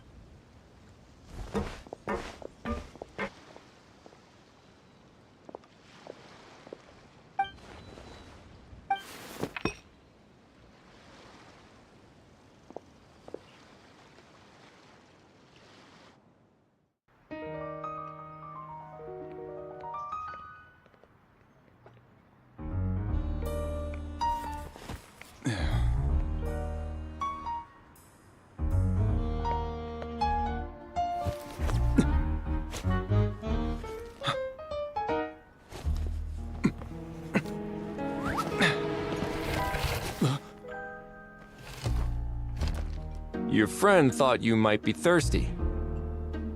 Won't you stay and drink it?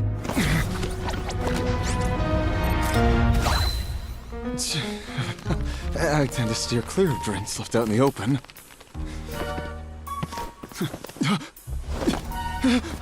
You're surrounded. Give up and come with...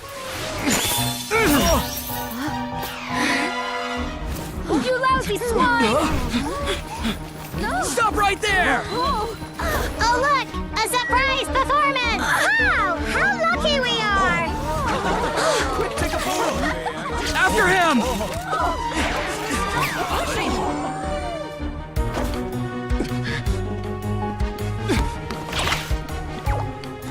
Sorry, my guy. Unlicensed and illegally docked. This boat's not going anywhere.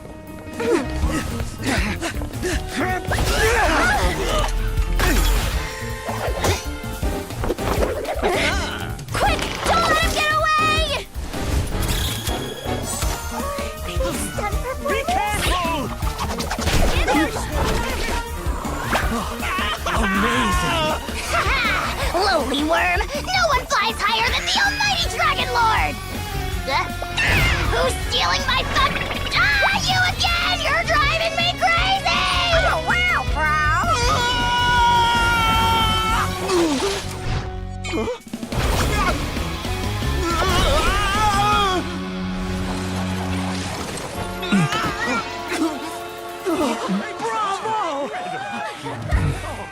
All right, that's a wrap.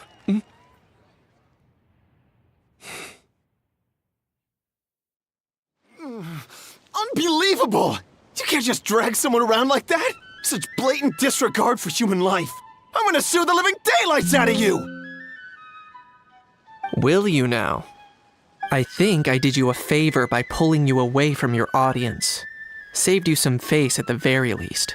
As for whether you were facing up or down along the way, well, that was your decision, wasn't it? Why, you...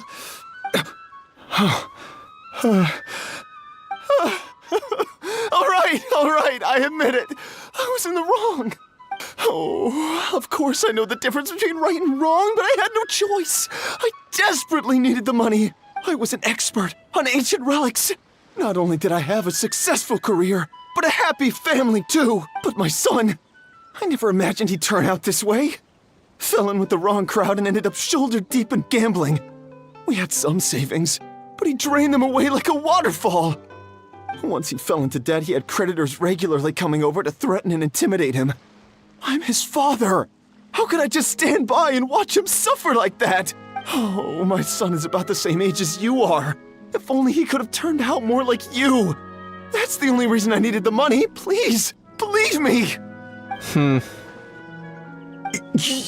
You... Please, kid, I'm begging you. Help me. I see you're from Natland too. That makes us brothers. Please, have mercy. I still have a chance to help my son straighten himself out. But only if I get back.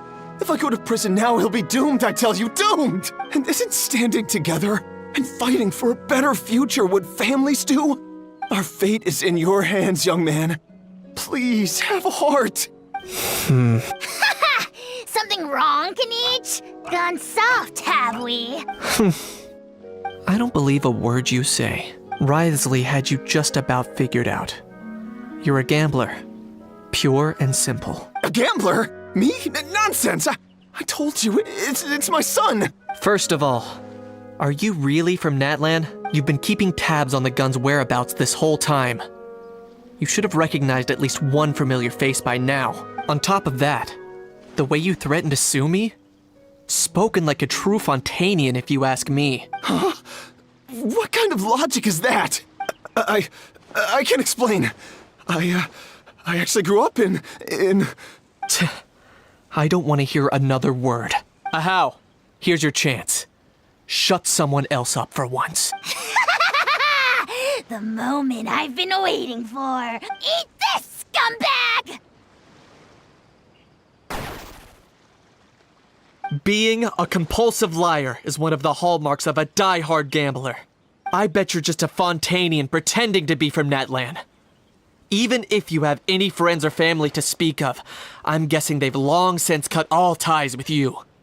And you have your depraved ways to thank for that. Of course, I might be wrong. But does that matter? I'm just here to arrest you. If you're looking for an advocate or a shoulder to cry on, you're out of luck. Besides, prying the truth out of you is exactly what your beloved courts are for. Isn't that right?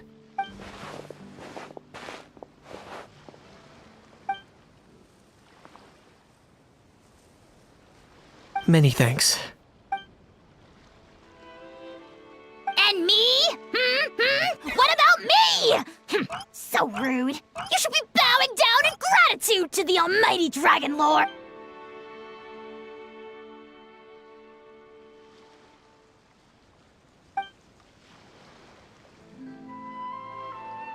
Hey, what do you mean? Hold it right there! Don't worry. I'm fine. Little Kaniche, thinking back to when you were just an itty-bitty boy, Kaniche, aren't ya? Aw, don't start crying like a little baby. I am the almighty Dragon Lord! No servant of mine will be seen acting so weak and pathetic in public! What are you on about? Still, I suppose there's no point hiding it from you. They're the most irresponsible people in the entire world. No respect for the principle that you have to give in order to get. They'll tell 1,000 lies for a single coin, deluding themselves into thinking they can use it to gamble their way to a vast fortune. But we all know that even when it looks like you're getting something for free, there's always an unseen cost. In the past, I also ended up paying a price for my father's gambling losses. I don't want anyone else to end up in a similar situation if I can help it. Don't feel sorry for me. I certainly don't feel sorry for myself. They say that people are shaped by their past. And since I've made it this far, I must have done a lot of things right. We should never punish ourselves for the mistakes of others. Instead, I choose to remember the moments that helped me grow. Like when I first learned to use a grappling hook.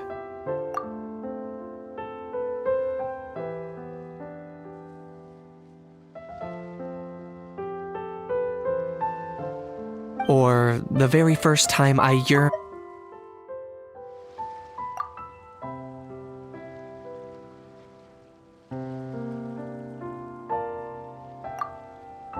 Yeah, let's get going.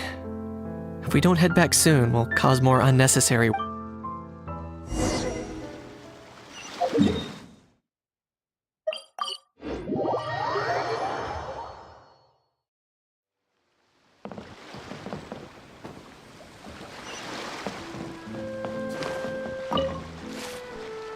Yay! Traveler Kaniche, you're back!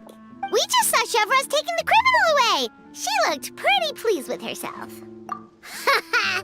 So after so much running in circles, turns out he had no fight in him, huh? Guess running away was the only trick up his sleeve. Oh, also, Risley said to let you know that he's already left. He went to report back to the Palais Mermonia. Apparently the Maréchaux say Phantom's preparing to carry out an in-depth investigation into illegal gambling activities. Sounds like they'll have their hands full. Anyway, that's for the Palais to worry about, not really our concern.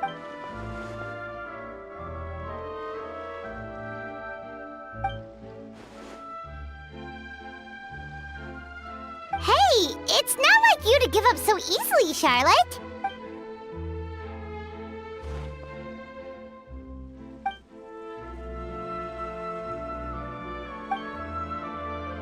Make sure you pick the best shots of Paimon.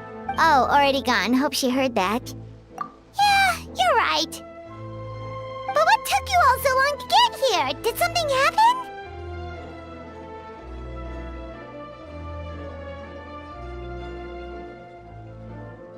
What? Rumors and slander! When have I, the almighty Dragon Lord, Gahulahau, ever sunk to such sniveling?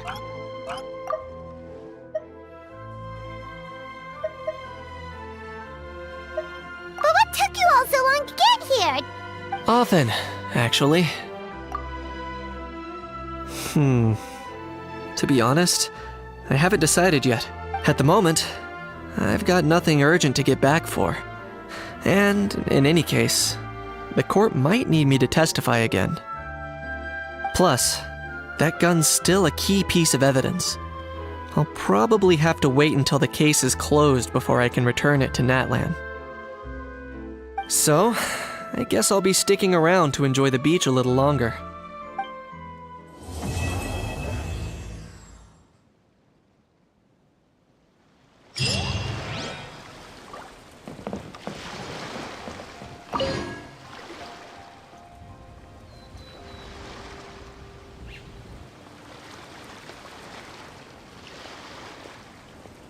Traveler, it's you! Ready to join the Cheval Moran Film Fantasyland crew? It's time, dear partner and Paimon, for us to turn our attention to the Cheval Moran Film Fantasy. As I mentioned, the park was started up by enthusiasts who brought in the Spina di Rosula to handle the planning, construction, and operations. Of course, enthusiasts aren't typically all-around experts. They usually stick to designing the event booths. We, for our part, handle long-term operations and develop standardized strategy guides for the different activities. Long-term operations? We spend most of our time adventuring and we barely have any experience running a stall. Do you think we can handle this? That's more like it. You've seen it all before, haven't you, partner? I'd even go as far as to say you've shaped some of Tevat's biggest business ventures. Anyway, first things first. Let's get an overview of how the whole festival's gonna be run.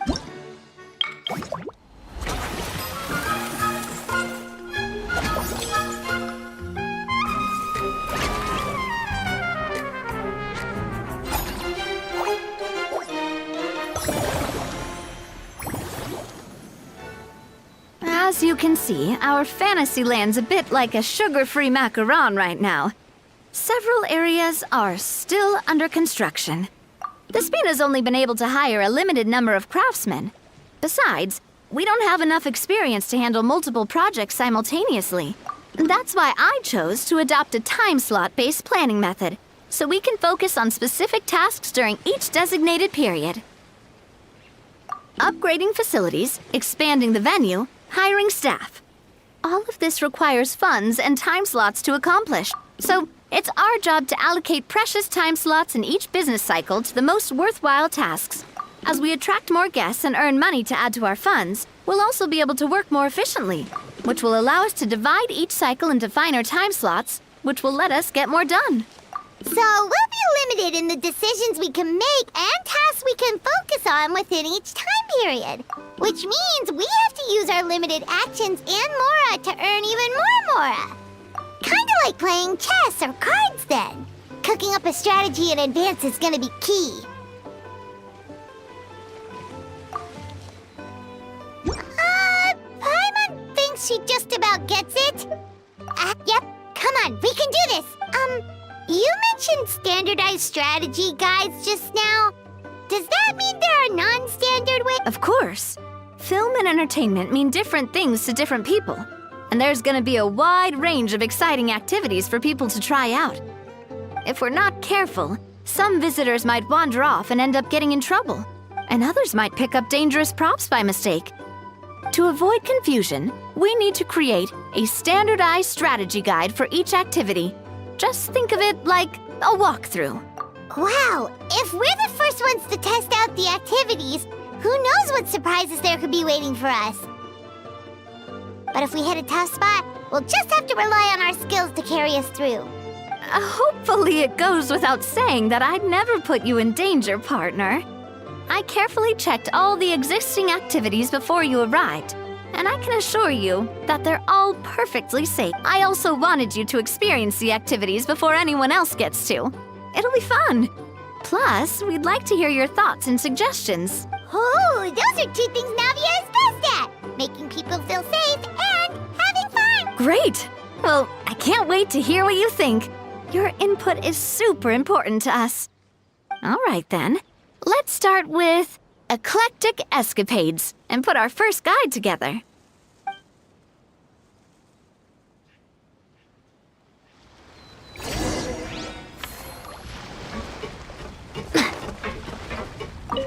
The fresh vegetables from the new batch are exceptional quality. I just wish I could say the same about the new staff.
Both of you seem even more excited than before.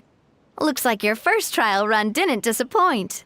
Paimon hasn't actually watched that many films, but after trying it out, she might just be hooked. We should check out the film that it's based on. Great job, Paimon. That's exactly what our enthusiast friends were hoping you'd say. They'd be beyond delighted to hear that visitors are curious about the films that inspired these attractions. Some have even been willing to contribute extra funds out of their own pockets. Where budgets have allowed, of course. Out of their own pockets? That's right. While the Spina di Rosula covers the cost of basic booth materials and rental fees, many fans have personally funded promotional materials and related merchandise. The cost of the booth itself isn't their main expense. Some of them have already started designing spin-off products inspired by film characters. Take our official mascot, Surintendant Chevalmoran, for instance. She won second place in the last most popular character poll for the comic film category, and was even dubbed the pinnacle of round, bouncy cuteness. Many people have expressed interest in designing cushions based on her image, using the highest quality fabrics and hiring the most skilled artisans to mass produce them. These cushions will officially go on sale at the next convention alongside lots of similar products. Sounds irresistible, right? Plus, as Surintendant Chevalmoran's guardian and official image rights agent, Farina will receive 60% of the sales revenue. After all, the fans are doing this voluntarily, not for profit, but to promote Surintendant Chevalmoran's adorable image. The more Mora ends up in Farina's purse, the better Surintendant Chevalmoran's meals will be. And who wouldn't be happy to hear that? Oh, Paimon likes the sound of that. Everyone working hard for something they all love without worrying about profit. Still, we can't just ignore Mora completely.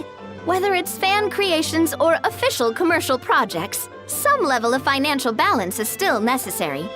The same logic applies to the Chevalmoran Film Fantasyland taken as a whole. Once we finish the standardized strategy guides, our attractions can officially be open to the public.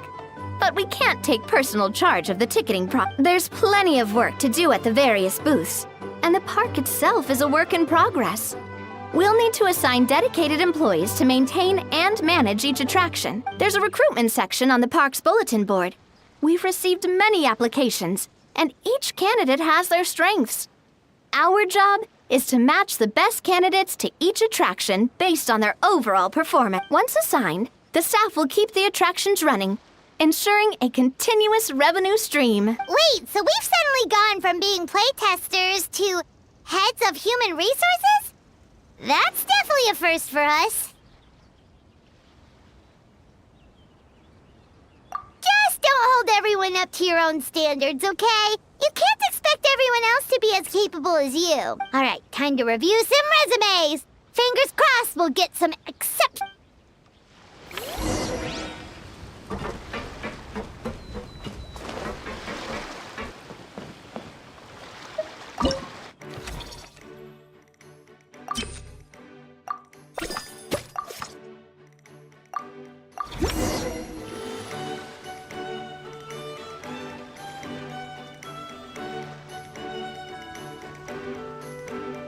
Looks like this particular employee is really getting into their role. You're both doing great. You sound more like bosses than I do. In any case, with this, the Cheval Moran Film Fantasyland is now officially open. Running a theme park is a long-term project. You won't make much if you try and rush it. We're just about done with our current work setup, so let's...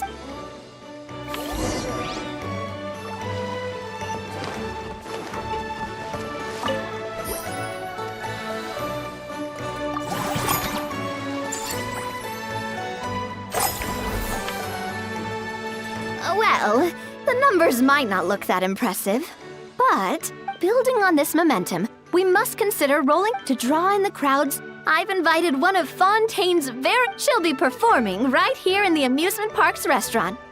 On that note, So, is the restaurant part of our business strategy too?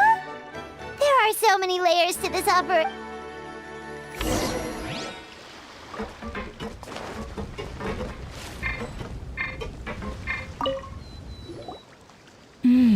The restaurant is up to standard, and the waterside location will make for a unique dining experience.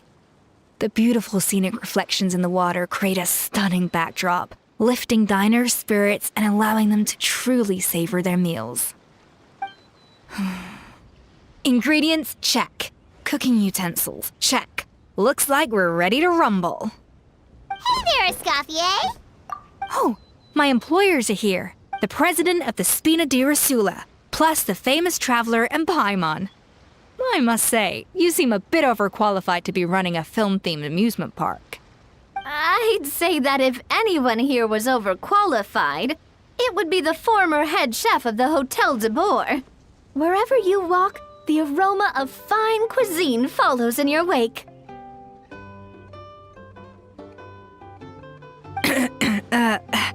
Let's get back to business. I'm guessing you want the traveler to help me decide the theme dish for each cycle, right?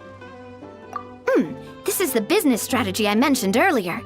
Using Escoffier, but this isn't just about attracting visitors. Her culinary masterpieces will surely have other surprising effects. Just imagine, Paimon, if all you needed was a single ticket to enjoy all the attractions and taste all the legendary food. Wouldn't you be tempted?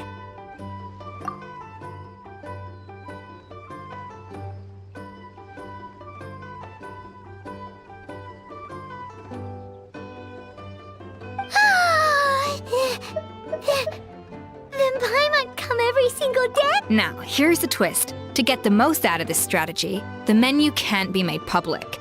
Based on research by a certain food branding consultant, many restaurants have started offering a special chef surprise dish. So give me some inspiration every few business cycles. And now then, give me your hand. A warm and energetic feel. Your hands are calloused from wielding your sword, but still quite delicate. When you grasp its hilt, it's like you're holding the bow of a violin. A sword, then. The theme this time shall be strength. All right, let's find out what strength looks like in gastronomical form.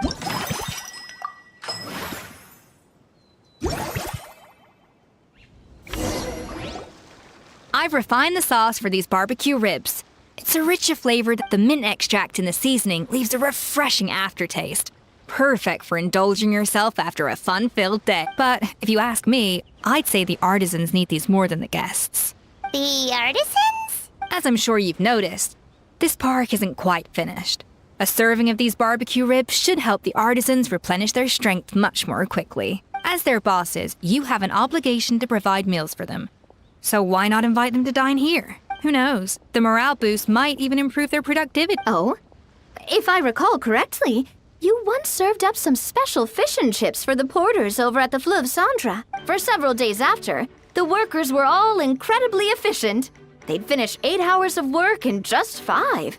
And then, because they clocked out early, they'd come back completely refreshed the next day. Then there's no time to lose. Go invite the artisans over while these ribs are still hot.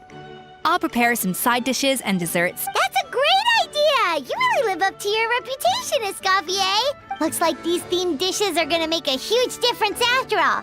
We'll have to make sure we check in with you regularly. The artisans are pumped and ready to roll thanks to that themed dish. And perfect timing, too. Let's take this chance to take the facilities of our eclectic escapades to the next level. Now that everything's going smoothly, it's about time we upgraded our facilities.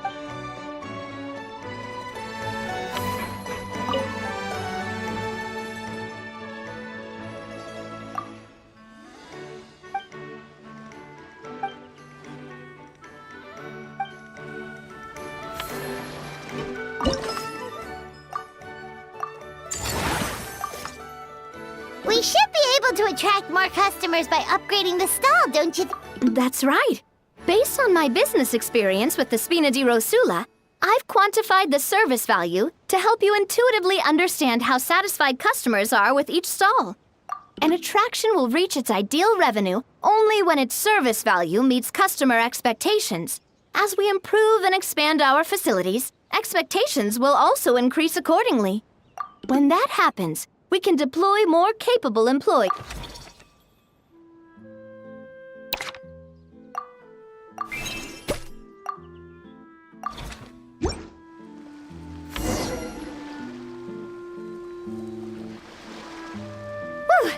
That should be everything. Huh?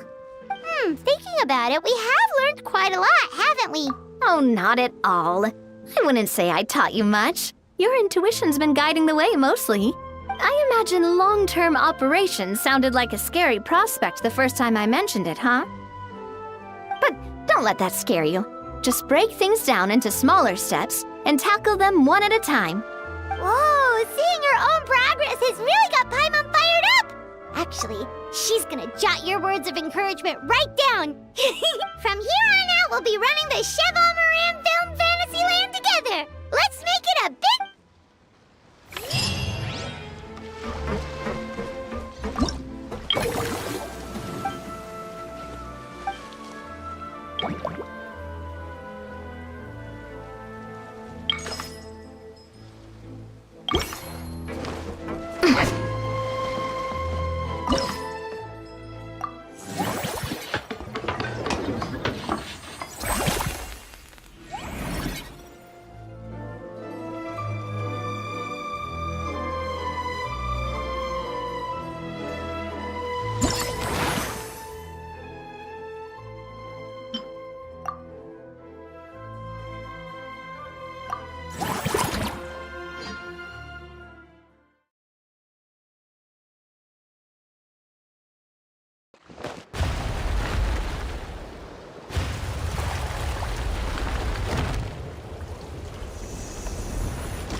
You've got this park off to a great start. Ugh, I can't wait to see how it'll all turn out.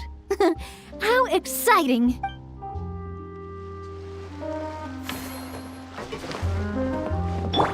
Mind the wind. Earlier on, that lady with the pink hair took a picture of a How and Kakuku together. You sound a little disappointed.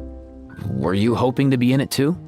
I was at first, but after seeing how awkward a How looked, I figured I wouldn't really fit in.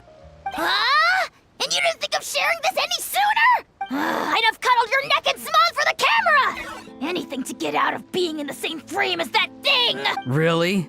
Well, no worries, you still can. Come here, give us a hug. I hope your face is ready, because it's about to get flame roasted! I got your back, bro! Kanich, have you thought about maybe ditching that little rascal? Leaving him here for good when you leave? I have. But given that a How's also an old relic, that would probably count as international smuggling. I can't bring myself to knowingly break the law. Guess we all have our problems in life.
Did you hear that? Sounded like an animal call. Or maybe I'm just hearing things.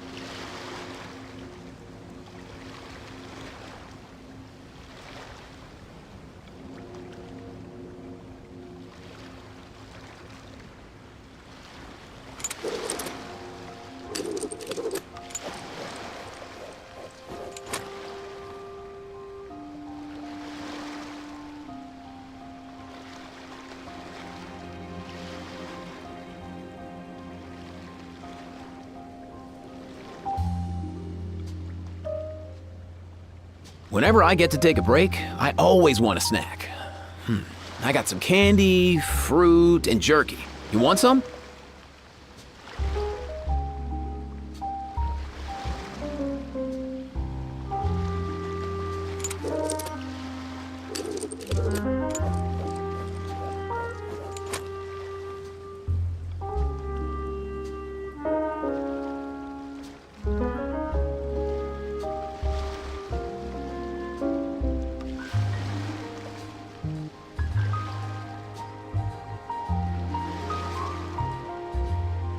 Huh?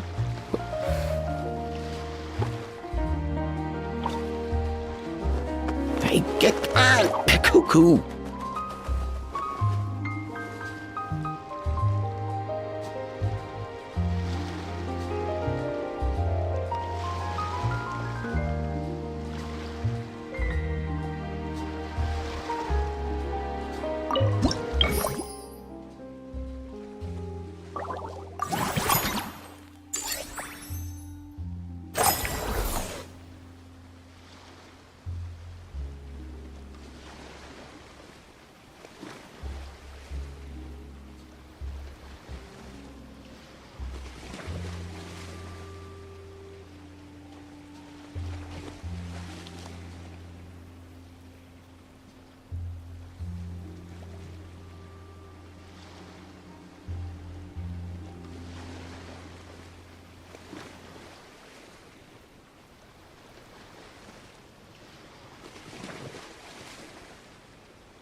Most things in life aren't one and done.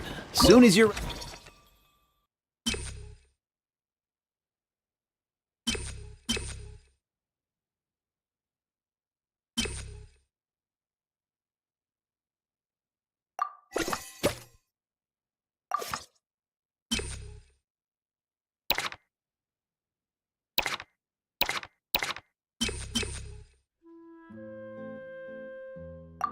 Lift it up. Let's make a move.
You've got this.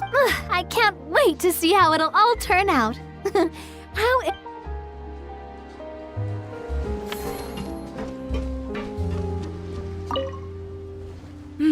That unique aroma. I wonder how you'll inspire my cooking this time. I'd say it's quite similar to working at the tavern in the Fleuve Cendre. There's something special about seeing diners' faces light up when they taste your food. You don't get that working in the closed-off kitchen in a grand hotel. If something like this comes up again, just call me. Don't worry, we know each other. No commission fee needed. I won't take a single more.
Let's go.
Whoa, is that our hero, the Traveler? Oh, I guess I shouldn't be too surprised. Mrs. Coiffier already told me you were the big boss here, but when I saw you just now, I forgot myself for a moment. Technically speaking, the Cheval Moran Film Fantasyland doesn't even have a boss. Isn't it the idea that everyone works together to make it as successful as possible, and then we all share the profits? But wait a sec. Why are you here, Veressa? Well, officially, I'm here to promote my brand. Not long ago, Mrs. Coiffier placed an order with me for her restaurant, as she often does. In her letter, she mentioned that showcasing my orchard's products at the festival would boost sales and help build my brand recognition. After talking it through with my parents, I decided to give it a shot. Now that I'm done with the restaurant's ingredient order, I plan to sell the rest of my fruit directly to guests to help quench their thirst, of course. The thought of enjoying fresh fruit from Natland here in Fontaine does sound pretty appealing. But with this many customers, wouldn't it be exhausting to watch the stall all day? Huh? Am I supposed to be watching the stall the whole time? There's an attraction over there called Movie Masterpieces, right? I heard some of the challenges are based on famous films. Some of those films have even been adapted into great comics. I'd love to go give it a try. So, you're not doing any business at all?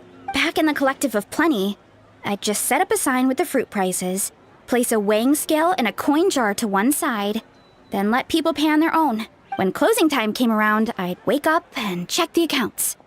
Not a single Mora's ever gone missing. To be fair, that does sound nice. People in the Collective of Plenty are a law-abiding bunch. No one would even think about taking something without paying. Makes sense that tending your stall wouldn't take too much effort. Fontanian customers are no doubt trustworthy too, but let's just say they're not used to self-service shopping. Plus, if you just leave the stall unattended as a Natlanese merchant, people here might think you're gone for good.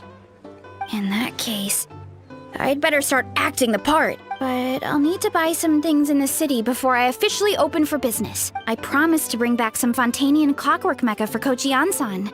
Oh, and I also wanted to try a few rounds of movie masterpieces. After that, I should be able to focus on my business without getting distracted. We might not be locals, but we've explored Fontaine quite a bit. In that case, give me a moment to get some extra fruit, a price list, and my coin jar set up. I get to go shopping with the Traveler! Nice.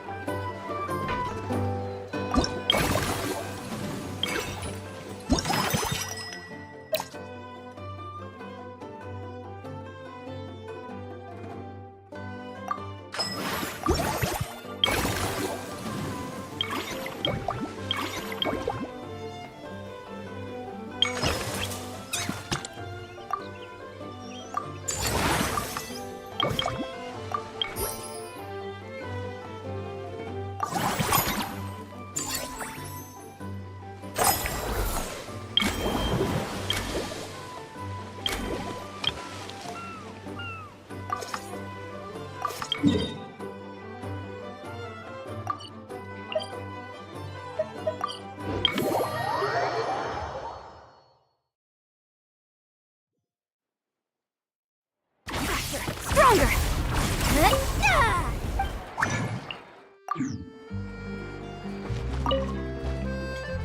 Hello, boss. I'm from the Collective of Plenty. You might recall receiving a letter from us requesting you to design some components. Wait a sec. Why does Ion-san need clockwork mecha? Nothing like that. Our coach just wants to fine-tune her gym equipment so people can target different muscle groups more easily. She mentioned something about a rowing machine to focus on back muscles, as well as a pec deck and a leg press machine. The parts that connect the ropes and weight plates wear out easily, but they need to be strong. So Coach Ion-san thought she'd give Fontanian Clockwork Mecha a try. It all sounds so technical. When did fitness turn into some kind of complex engineering problem? To be honest, I don't really get all the details either. But if it works out, I'll be sure to train according to her revised method. And if it doesn't, we can always stick to the good old methods. If you're interested, I can show you a few beginner exercises the next time you drop by our tribe. You'll be able to smash the records without even breaking a sweat. I know it. Paimon will pass on that one. She'll be rooting for you from the sidelines, though. You can always try the equipment we keep for little Saurians, Paimon. As long as you start out with the super lightweights, you'll be fine. Weight training's for everyone, you know. As long as you put in the effort and keep it, anyone can develop rock-solid muscles. No!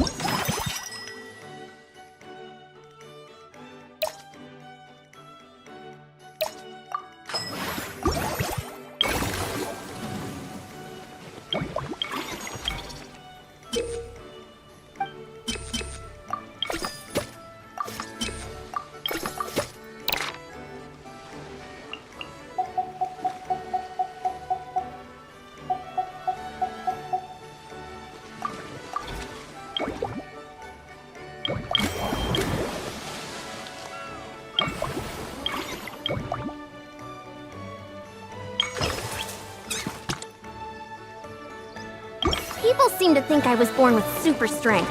But look at me. This tiny frame is what my genetics gave me. All my strength comes...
to Cheval Moran Film Fantasyland!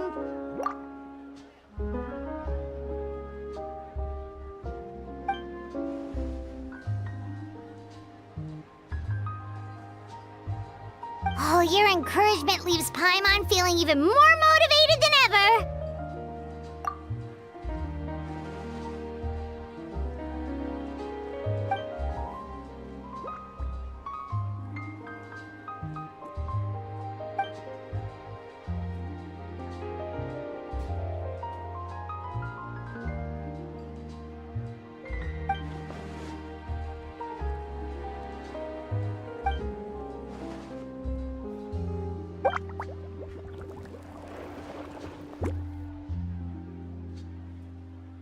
But now they've got films to watch. Even the ones who used to cause trouble might settle down a bit, right? We have our very own animal-themed area, by the way. We call it Mellow Manor. Customers are calling it the most relaxing place in the park.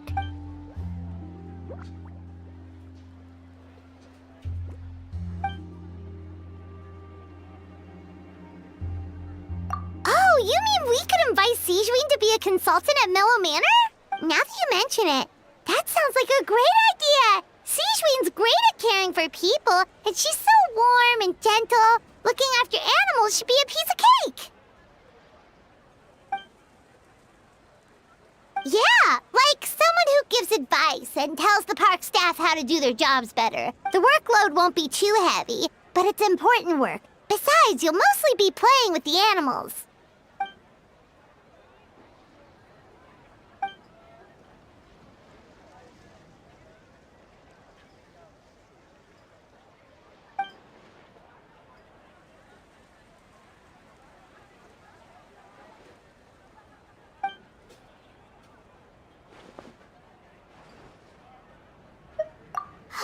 With Sigewinne on board, Mellow Manor's gonna be even better than before! Paimon has a feeling our revenue's gonna shoot through the roof!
I see the value.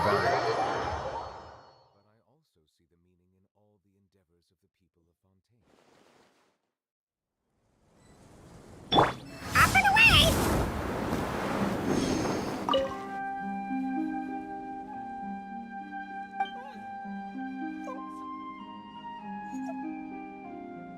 Forget health issues. Paimon wouldn't be surprised if she could actually chat with the animals once she's done reading. Oh, wait, head nurse, please don't go.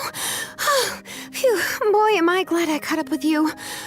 One of the inmates has become obsessed with those magical mouse munchies from the animated films you've been showing them, and tried making some himself with 3 days' worth of welfare meals. He ended up giving himself food poisoning, with symptoms we've never even seen before. Please, we need your help.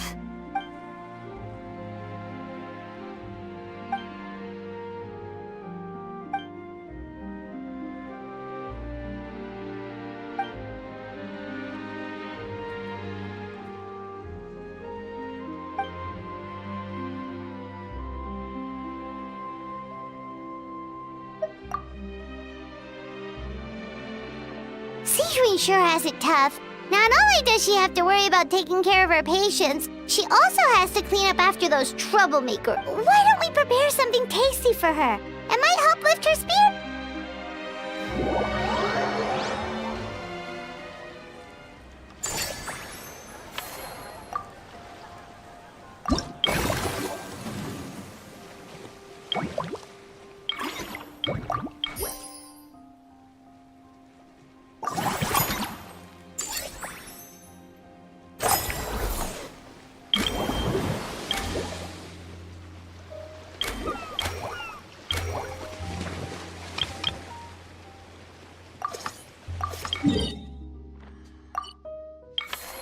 Did you hear that?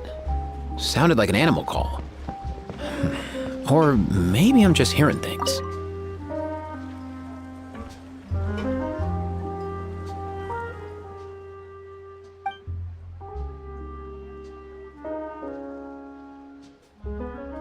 And here's a special snack, too! Hope it gets your strength back up.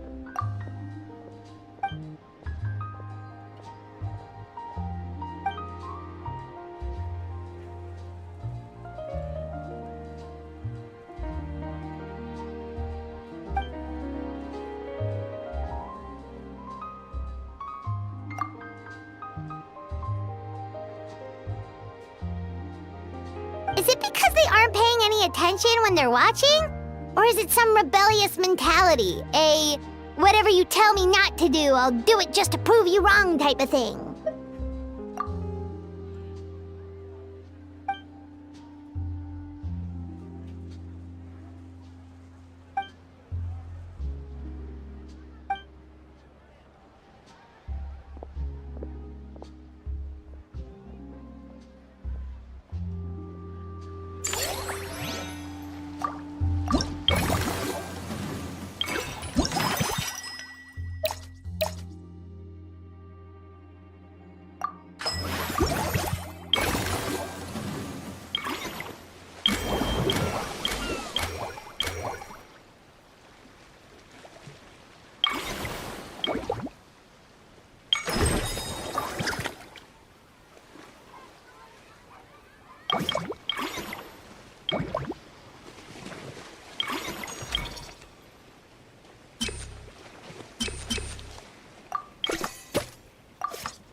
Whenever I get to take a break, I always want a snack. I got some candy.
Yeah.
All right, time to show off how fast I can run.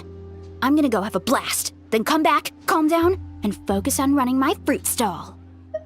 That's right. Last thing you'd want is to get too absorbed in having fun, then suddenly realize you're starving because you haven't eaten anything for hours. Funnily enough, Paimon can think of someone else with a bad habit of getting so into things that they forget to eat. No matter how busy you are, nothing's more important than staying well-fed, hydrated, and healthy. No need to worry about me, guys. I do a lot of long-distance running, so I always make sure to bring some food and water with me. This time is no exception.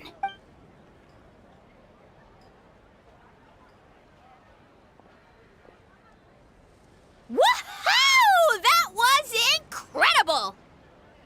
How was it? Did you get through all the levels? It was amazing! Not only did I get a super high score, but I also checked up on every homage to the original films, and even recreated several iconic scenes starring comic book superheroes. I'll focus on doing business this time round, but if there's ever another event like this, please let me know as early as possible. I want in! Yep. You know what? We should let you design the levels! I'm sure all the fans will be thrilled! That would be great! Anyway, back to business. Time to focus on my fruit stall. I'm gonna make a name for my orchard in Fontaine.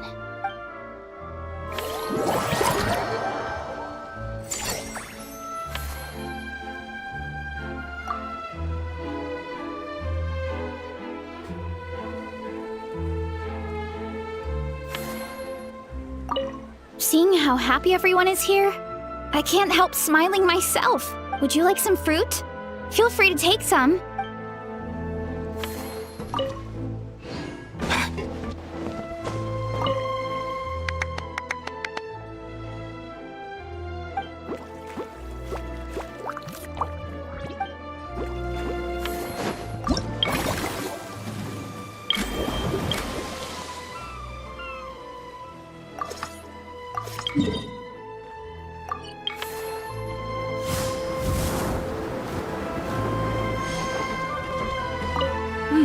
That unique aroma.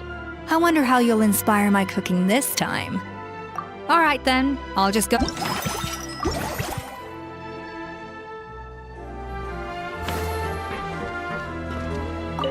You've got this park off to a great start, partner. The ball's really starting to roll, huh? I can't wait to see how it'll all turn out. How exciting!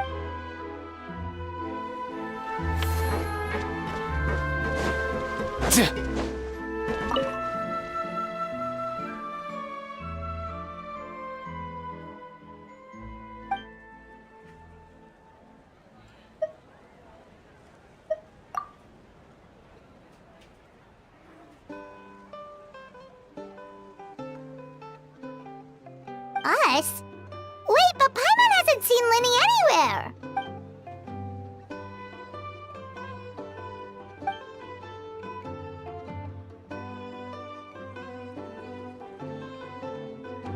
All of them? That's some serious dedication right there.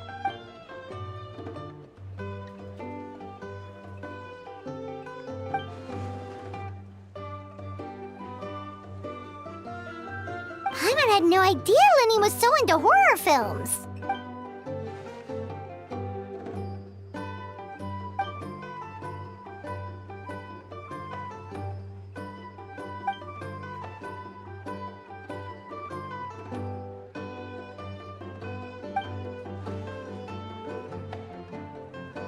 Well, that's a side of Linny we've never seen before.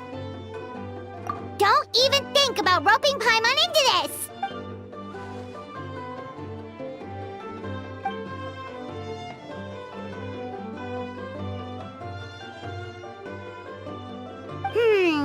Sounds like eclectic escapades would be more to your liking then. Want to give it a try?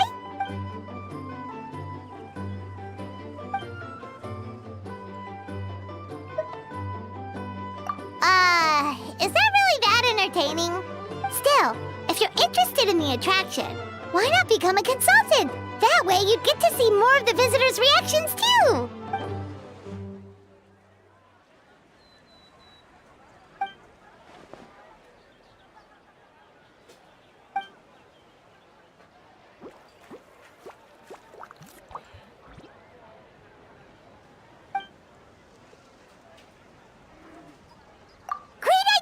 If we can get Linny on board, the Cheval Moran Film Fantasyland will be even more popular than it already is!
Huh? Let's go!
Huh?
Mind the wind.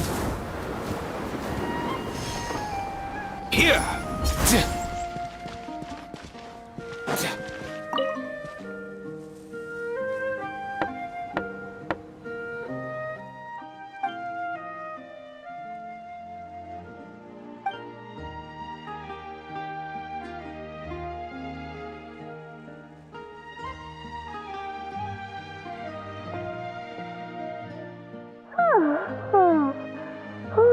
Delighted to hear that you've been enjoying yourself, but I need to concentrate on this film for now.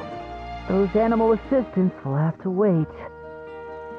I just need a little more.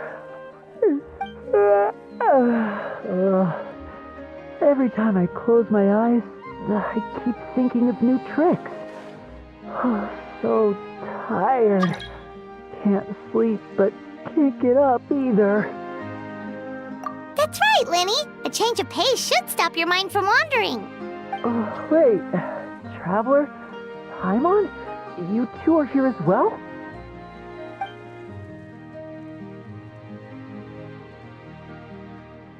In that case, count me in. Not just for my own sake, of course, but to support my friends. Just give me a moment to freshen up.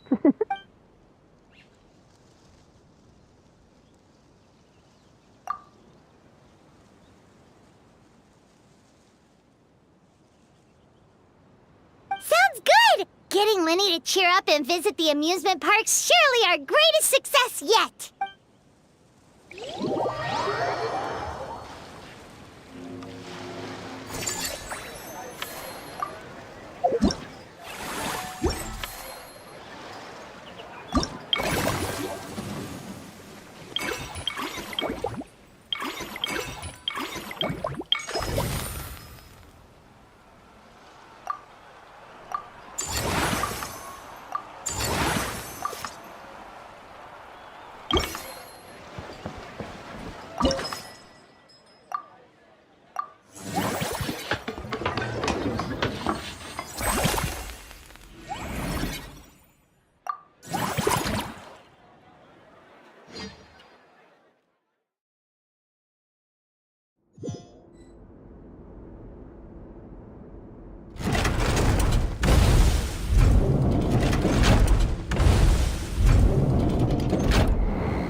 Yeah.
Thanks for inviting me to come down, you two.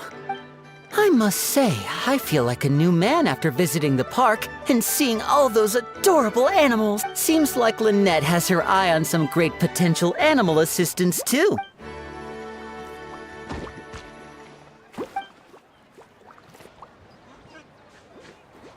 Oh, and did you see those weird mushrooms? Can we take home a few of those as well? That might not be possible. These fungi have been specially trained, you know? They're like the stunt actors of the elemental world.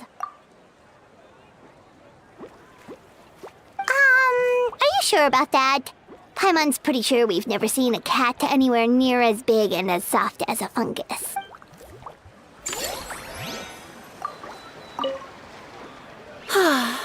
I feel so much. The other two attractions were great too. In fact, they've given me a new.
Expect to see you here either!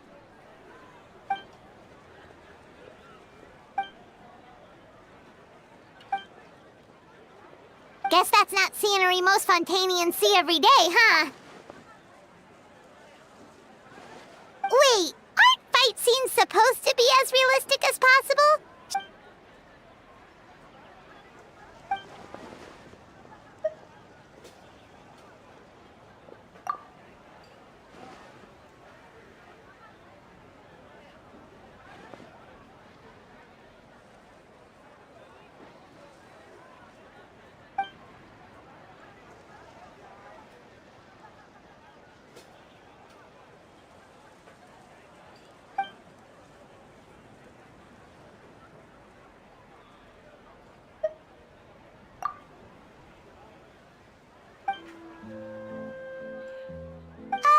You sure that's okay?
Let's go.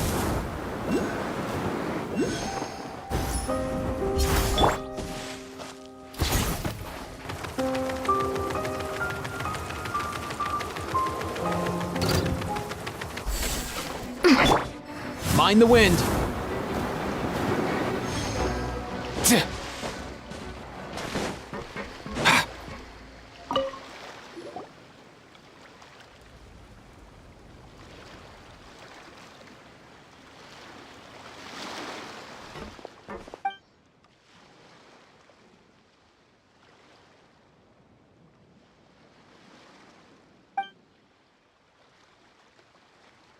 Ah, they both. But how come you seem so familiar with this bar when it's your first time here?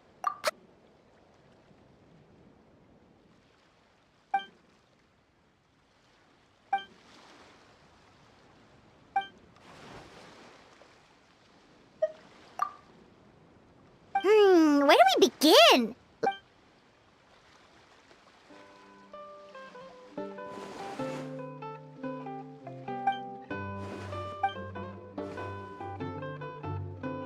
Huh? So we could become mercs too?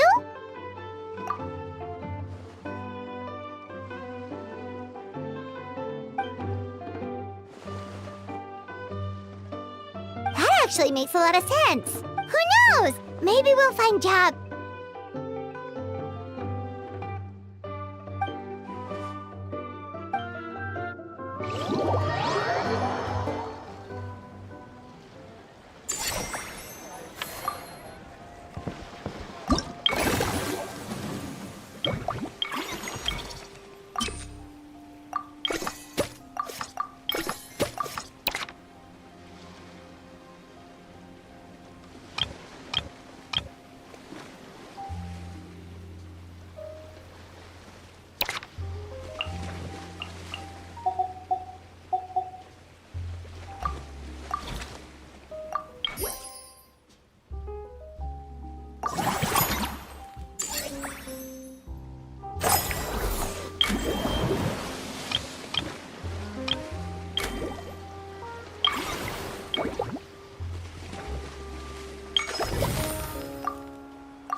You were so bright.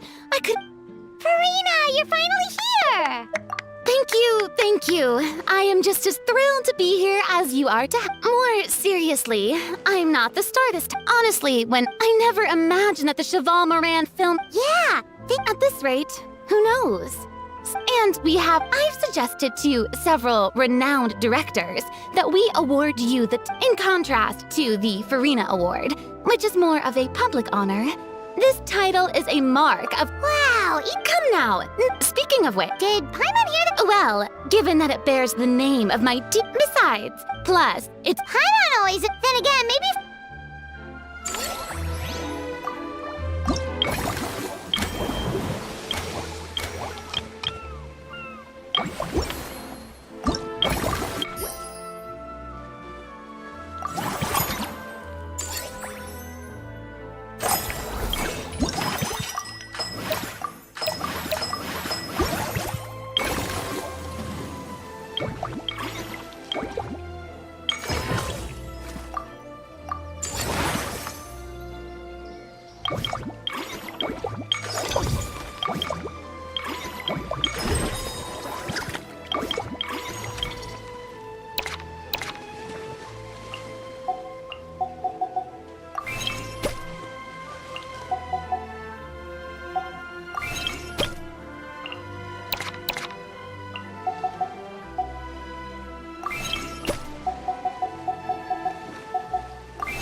Did you hear that? Up and away!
Let's go!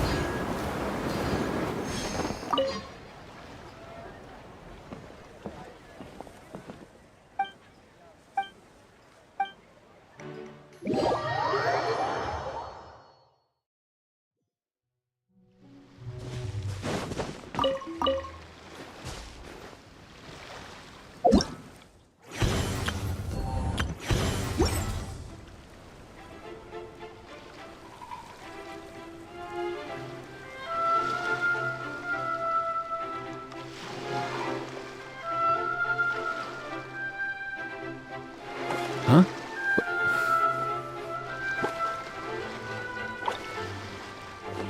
Hey, get out! Cuckoo!